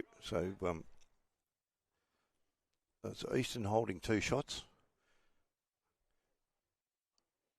Horses on the mat looking to add a 3rd. 3 Southwest bowls have just fallen a bit short, and a critical time. Now's not the time for that type of bowl, but it's not for the lack of trying.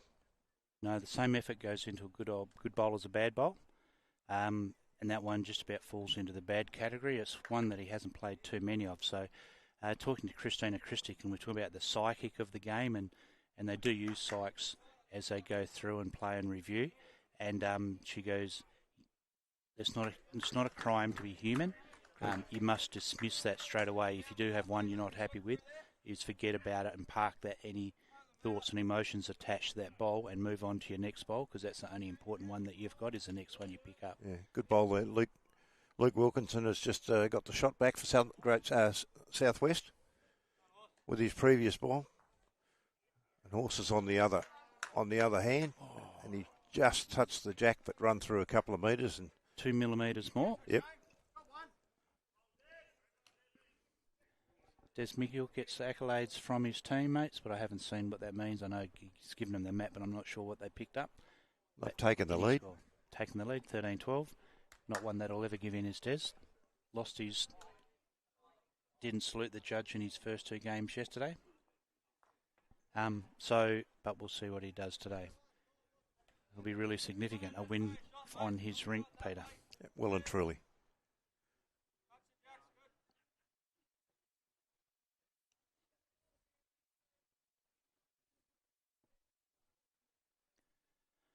So Vorney's view from that will be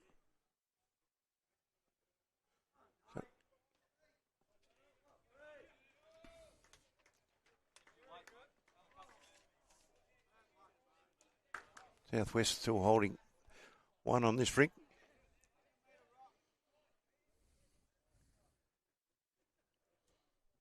Simo down by 7. Russell Bates up by 15. Gary Keep down 1. And David Goddard is up by 2.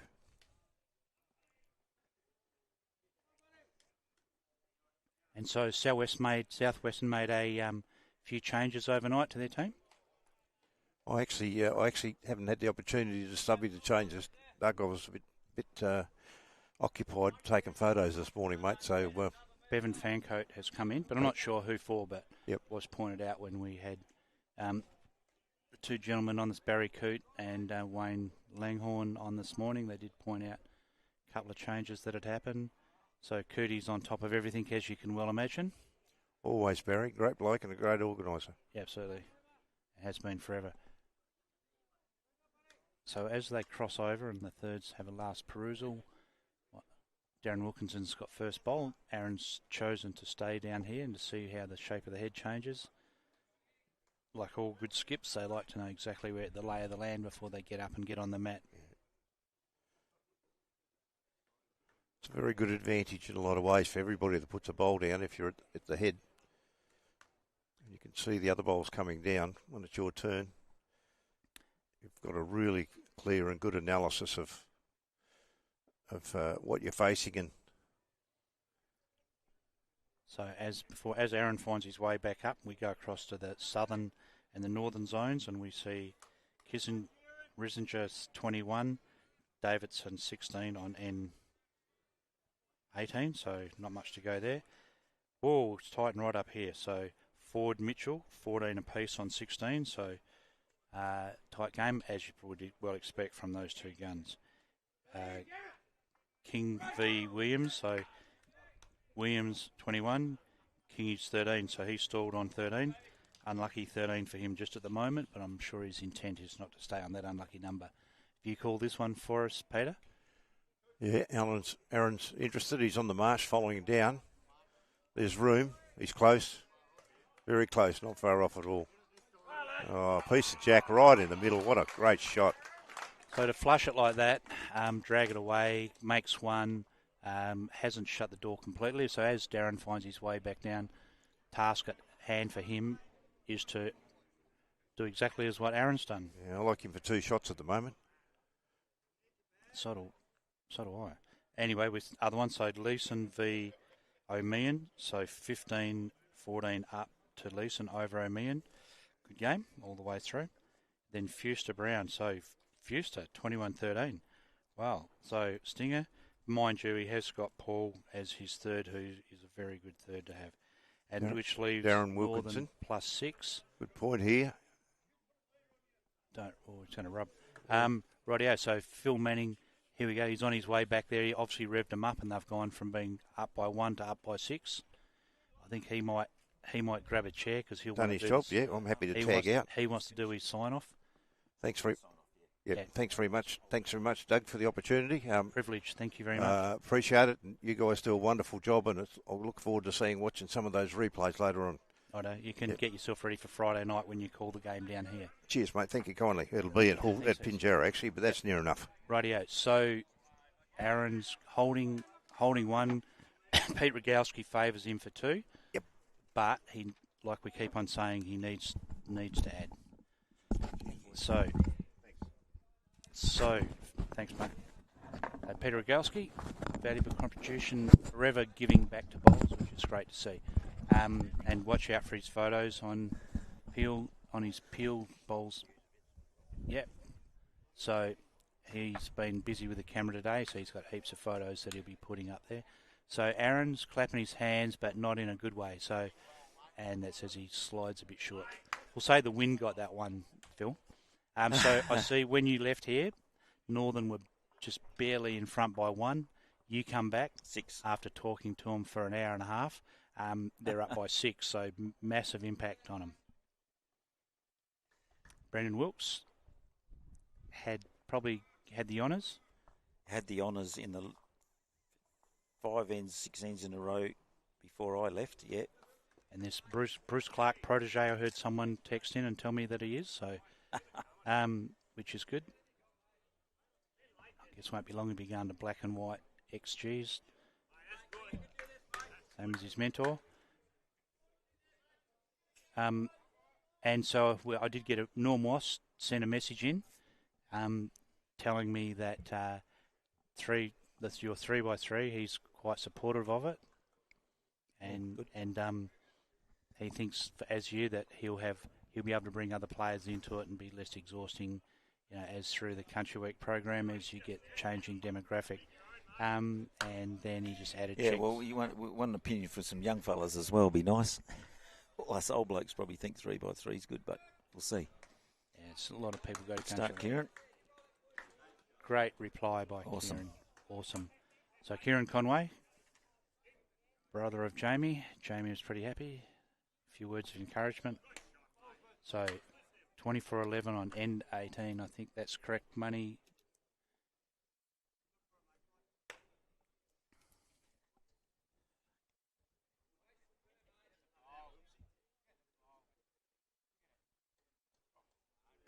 Ooh, fair effort.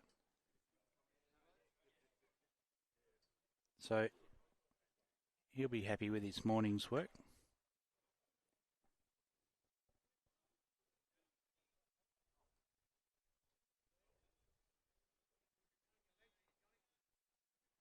Now, this is a fair set. That is very, very good set. Very good. So, the Rink 1's tightened up a bit since I've been away, 24-20. Yes. Happened quickly too. Did it? Yeah. Yeah, so Steve Sloan, he has, I reckon the green may have, as it did yesterday, we noticed in the last 4 or 5 ends, that it started to change its shape and the weight. It just sort of loosened up a bit with the heat. And maybe the others have adapted better than what Steve has, but he's just dropped in a couple of shorties, which he didn't do for the first 17 ends.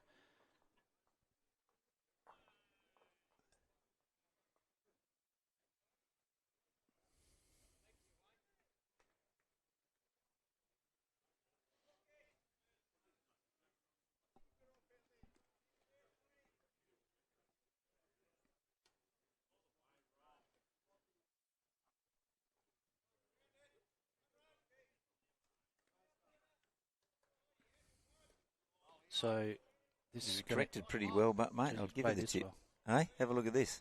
Good bowlers Can't always get do. much better than that. Could not have gone Must down. have heard you. No, he must have heard. I reckon he's just... No, he's a good bowler and has been, and he's just had the odd loose one in the last couple of ends, but always seems to redeem himself, as all good bowlers do, and he's certainly a good bowler. Experienced bowler as well, and played the second role as well as anyone's played it. Yeah, that wasn't far off either, youngster. Yeah, well done, Luke. Give it a crack. That's your job, Luke. Just slid through the gate.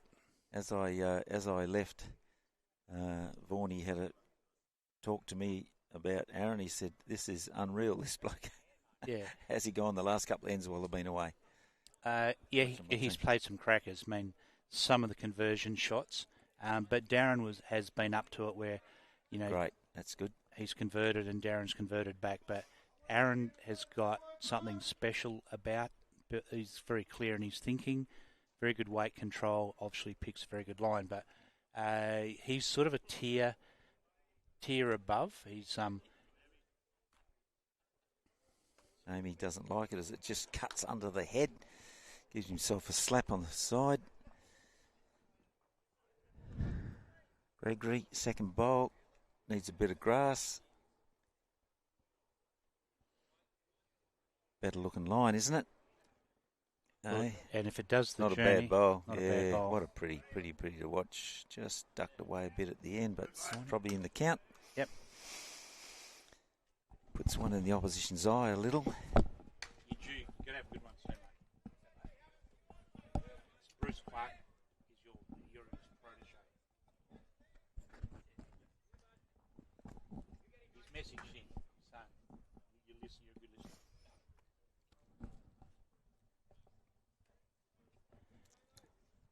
So, Brendan Wilkes, just sending all his regards to the Gamelling folks. I'm sure there's plenty of them that'll be watching and back at home. And I don't know what the temperature is up in Gamelling today. It's probably a good spot to be. We'll be in front of the air conditioner watching some of these Gamelling superstars plying their trade.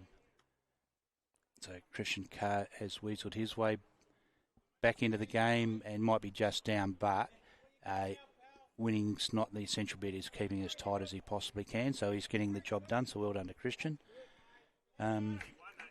Still a few ends left to go. So as much as we'll end this rink and probably the telecast, Phil, we probably will shut everything down and but we'll watch with intent as we watch the last few ends.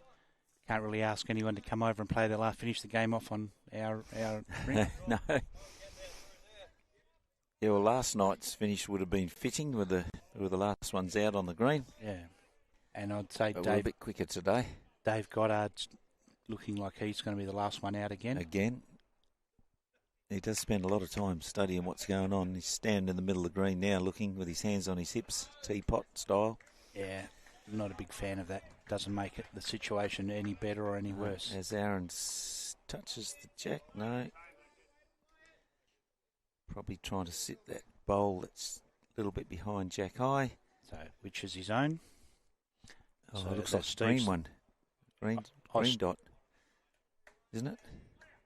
Steve Sloan, when he tipped their bowl out and stayed for shot. So some happy days there. So Matty France next door playing 3. Normally would skip. I'm not sure if he's been promoted or demoted. Darren's tight. Yep. Hasn't had masses of easy setups as Darren Wilkinson. But no, he's been under the pump a bit. Not easy playing against Aaron Smith. He's got quite an inexperienced Rink, although Jamie Conway has played a bit in Perth, but this is actually a level higher than what Premier League is in Perth, in my opinion. You would agree, Phil? Certainly Thursday. A lot higher. Yeah, no, good comp. This is an excellent comp. Yeah, excellent. I mean, you're not going to do it because this is a country interzone round robin, but a Metro North and a Metro South team embedded in here wouldn't get things their own way. I'll give you the tip. So Aaron needs to change. He's hanging out there, shag on a rock, so he needs to just change if he can. Yeah, he wasn't far off. He wasn't far off. He missed by a good couple of millimetres, so he gets to reset and execute. So if anyone's capable. So we've seen three best young skips in WA, in my opinion. Definitely. Last game yesterday and then this one this morning. Darren, of course, no slouch. Bit too wide this time. Unless he's going for cover, I don't know. Maybe he is. They're clapping it, so maybe that's what he's after. Well, they don't want to bleed anything out the back, so there's only one in the aggregate. We're running out of ends, so we're going to see a dramatic finish, even if it's not on this particular. Got a fairly dramatic finish over the road too. There was only 5 or 6 shots in it.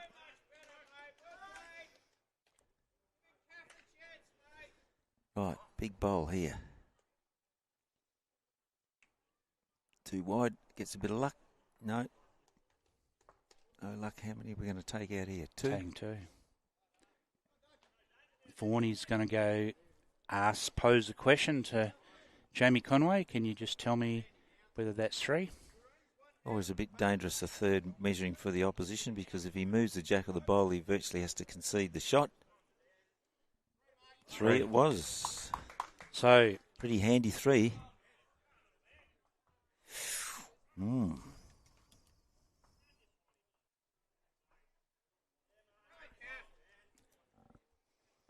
So as next door, good judgment. Hit his foot. And the leader was on the green, the drive, the bowl, saw it, hit his foot. No one's moved it. Perhaps no one saw it. Twisty, the live bowl in the ditch, I'm sure it hit Twisty's foot next door, 2 over anyway. Right, yeah, so as we cast our eyes across that, because that's a significant rink, they all are very significant, every shot's significant. Christian Carr now drawing to the ditch. I'll keep an eye on it, and you watch this game. What happened next door? They're 2 ends behind. And Eastern looked like they had a bundle in the head there. I don't know whether they got a big score or not, but as they pick their bowls up, they've had enough. They'll be the first ones to lunch, or from this screen. This Kieran's online, but he's a wee bit short. Scoreboard's moving here. It's gone from 11 to 15-12. I think, yes, 15-12. Eastern up by 3 on Rink 4. As they pull the stumps out.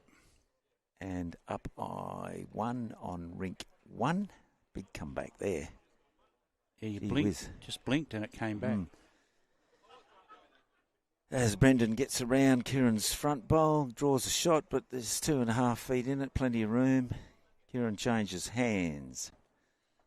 So Eastern have got 2 rinks, 1 by 1, 1 by 3. Going to get this rink pretty easily. So Kieran corrects very well. Well done, young fella. Jack high. Very nice. Shot bowl. But they must win the aggregate field to get the result. Yes, I know that. Yes. As you well be aware. Just saying they're going to win. We talked about them winning 3 rinks and winning the aggregate, but they're going to win 3 rinks, but they might lose the aggregate. Yeah, correct. Good call. Because one team's down 29 to 15 with a few ends to go too. Sloaney's a bit wide. Got good weight.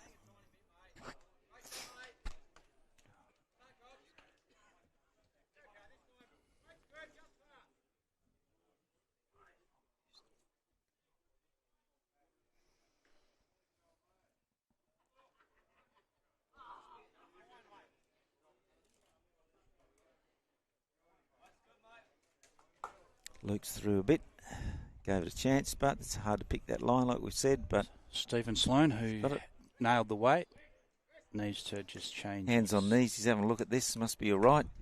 So Aaron... Good height, I reckon. Aaron's up behind watching this. Yeah, played a good bowl, pretty good bowl. Touches the jack, not quite. Slides underneath, but shot anyways, all the same. Could be shot. So Skipper's Delight. So young Luke Wilkinson. He's about 30-odd years of age, so newish to the game. Similar bowl. One, he said he used to come down and watch his dad and his uncle play, and he thought, well, I might as well just play myself. So takes to it, and he's taken to it like a duck to water. Wouldn't have been playing too long, and he's playing 3 in his own side for a really... 2. Playing 2 in a really strong zone. Yeah. Not well bad. Good height here from Vorney. As if he makes it, he's trying hard. Touch and go. Could be in the count. But Jamie Conway, well within his skill set to draw a ball within 14 inches of Jack. Follows it down, takes a few steps, third of the way down the green, following it, still with intent. He likes it. I like his grass. Darren likes it too. I like his grass. I like his weight. Great bowl. Good boy. Very nice good. bowl. Well done, Jamie. Nice bowl, Jamie. Every shot's important. Doesn't matter what the individual scoreboard says. This is to win the competition. So the call Maybe is this play Aggregate. metre through, change the shape of that head. Shot bowl is Staying on the backhand. 3 inches away from Jack. If he Not a can bad pop line, it- eh? Not a bad line. No, he's going to duck and he might get a bit of luck. Well, the bowl, Bowl finished in a good spot. yeah, the Got one a he good pumped setup. up, and it gives a setup. Good Which setup. is your job, is, if you don't have to live with us to it on a platter to your skipper, but if you can just give him some sort of setup that he can change and get an outcome from. So 27-11, quite a margin. It's been a good game to watch, Phil, but and lots of good bowls played, but a margin probably doesn't Yeah, reflect the that. margin doesn't indicate the standard bowls we've seen. I suppose we've been mesmerised by Aaron, so that's... Yeah, and Aaron will go finish his comp with 3 out of 3, him and his Rink. So 2 good bowls. is that Jamie? a great bowl, Jamie? 2 good bowls, Jamie. Just slid past. Gave it a chance. So winning 3 from 3, does that guarantee your skipper's job in your team, Phil? No, but I'll guarantee he's got a skipper's job. It doesn't guarantee it, but it Should. there could be The Manning a few rinks they've won 3, but this guy's in pretty easy. in my book. The Manning Africa All Stars. No, not quite. Yes.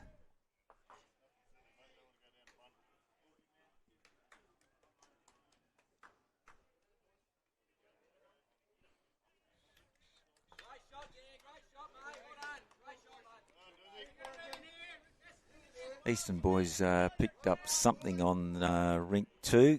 They're the team that's down a fair way, but every shot that they get helps the cause. That's right. Young Aaron, he balked. Someone moved. I'd suggest is he playing backhand, Doug? Forehand. Backhand. I know he's changed his action a bit, but I'd get up there and I'd have no idea because you could see the face of the ball. He'd have it turned around that far in his hand. And I'd be sitting there going, what hand's he playing? But you never had to. Should never query his judgment. He's a very good reader of the game and of the head. He knows what to do and how to do it. Doesn't have to sit there and look at angles and carry on like some do. Or my pet hate, squatting down in front of the head, whereas you stand behind it, player on the mat can see a lot of that. Good ball here coming in from Darren, or is just going to scoot at the last moment. Gee whiz. Oh, he only had to be right line. He would have counted dumb. So David Goddard's couple down, 2 or 3 down on Rink 3. I know we're just talking individual scores, but that's how important it is. The Ag Board says Eastern 95-91. If that's up to date. My brain's not working good enough to think about it at this stage. I think they're talking Aaron into play the forehand. There's not much margin for error, but he could sit it clean. I think So they're getting Steve Sloan having his input. Yes. They clap. They're all on the same page. Yep. Yep. Yeah, he's got good cover behind. He's got yellow bowls everywhere here. Goes right back, he's in trouble, but as David Goddard tries to cut down on the rink next door, but doesn't. Beautiful weights, just a little bit high. Christian Carr. He's down 13, but is he down 13? Might be 16-11. Can't quite see. I got the wrong He might scoreboard. be down by 5. He's got a few wins to go. So. Yeah. Have a look at this. Yes, it fell out. I tell you what, wasn't quite what he wanted, but my God, if you get in the area, geez. Well, anyhow, Jamie says they've got shot. Yeah, it looks like he had shot. Jamie would be a good judge too. Aaron didn't really like it. He was always under, but he nearly got the shot still. So that was only a couple of millimetres in it. He stopped them from building a number, Christian Carr comes down just watching. He's put a good blocker in. Oh, I did lend him a copy of your book, Phil. Yeah, but mine would have been on the line. That's no good there. They can still see it. Yeah, I'll have to have a word to him. So I did thank you a little bit earlier on, but you took me out for tea for my birthday, and then happy birthday tomorrow, next day, whenever it is. Yeah, Tuesday. So yeah. And then in the 80s, eh? Yeah, nearly. And then lovely present. I opened it this morning, the Aaron Patterson cookbook. Yeah. Darren, what a bowl! This is a pretty good bowl here, eh? Oh, that's. Gee whiz, falls in. Oh, he makes 2 shots, I reckon. No, I think it's only one. Well, they might let the tape decide that. No. So that cookbook, you'd obviously flicked through it, so you flicked over the page on beef Wellington. Yeah, there's only the one recipe Wellington? that you should do, and that's the beef Wellington. Yeah, I'll double up on all the ingredients. Double ingredients. How many are they going to get here?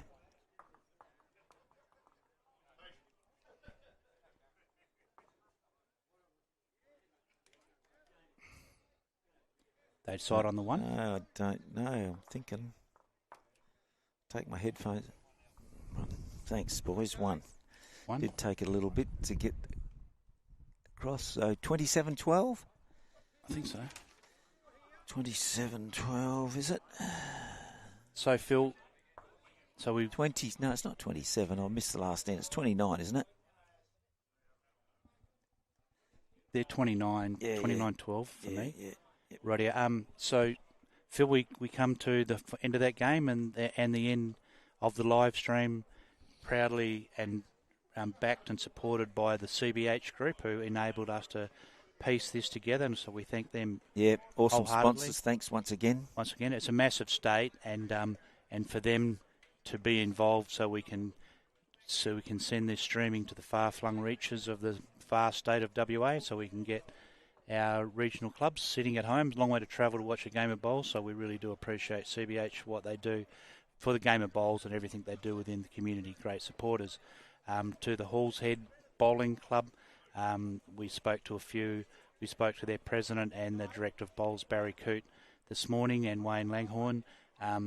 His dedication to the job as president is second to none. He stayed here and had a flat battery. He's had to leave his car here, but his dedication to keeping an eye on everyone and making sure that everyone was drinking safely and responsibly. So he does a great job.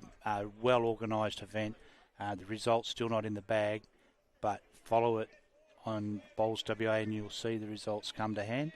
We've had a cast of people helping us with this telecast, Phil. So we had Ken Pride, who gave up his Saturday morning to come down and do the job, and he also was able to do a bit of business with a few of the officials from the Murray League Bowling Association. He was able to chat a few things to them. They had a few queries, so he drove down to do that. That was fantastic.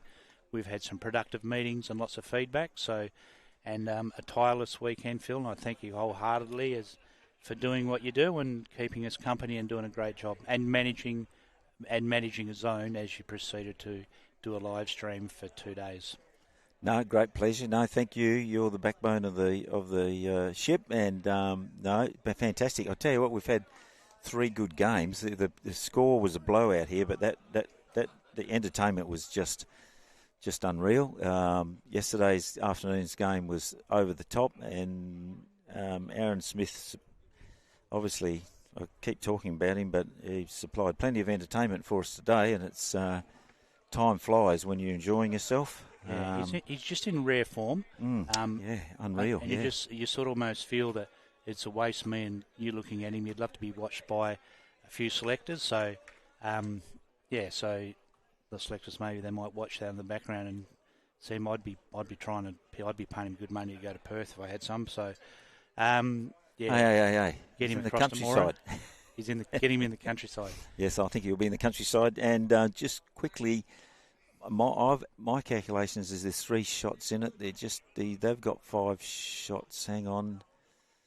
The ag board says 5 shots to Eastern, up 5. I've got up 3, but there probably could have been a change since I added that up. So 97 ends completed of the 105, Phil. Yep. So we're running out of ends. Nice and warm here, as we call the last things. So southeasterly, still puffing across the green at the Hall's Head Bowling Club. There's a lot at stake. There's 8 ends to go. Gee whiz, anything could happen. We're a long way off finishing here, and I'm sorry, but we won't be here keeping the score for you for the next 8 ends. We'll have to wrap up and let Mitch. Thanks, Mitch, for your production. Let him start packing up. That's a big job. Certainly elite in the way he produces and pieces this all together. He's got a really sound understanding of sport and picking out the bits that are really important and manoeuvring the cameras around so we can bring some really quality pictures back to our country friends. So as Country Director Phil, as you close off this for the 2026 Interzone Round Robin, so any wise words of wisdom from you as we say farewell? Wise words. Get your money on the Country Boys against the City Slickers Thursday night before Country Week. Keep your comments coming about 3-bowl pairs. Very interested in that. And the best competition you can play in WA is Country Week. And alongside this competition, of course, but Country Week is open to everyone, where you have to be selected in this. See you at Country Week, where we catch up with many mates from across the country areas. Cheers. And which is the next time we'll speak to you will be the Country Week finals, which we Yes. also will be live stream back across our vast state. So thanks everyone. Farewell. Awesome. Thanks. Cheers. Cheers.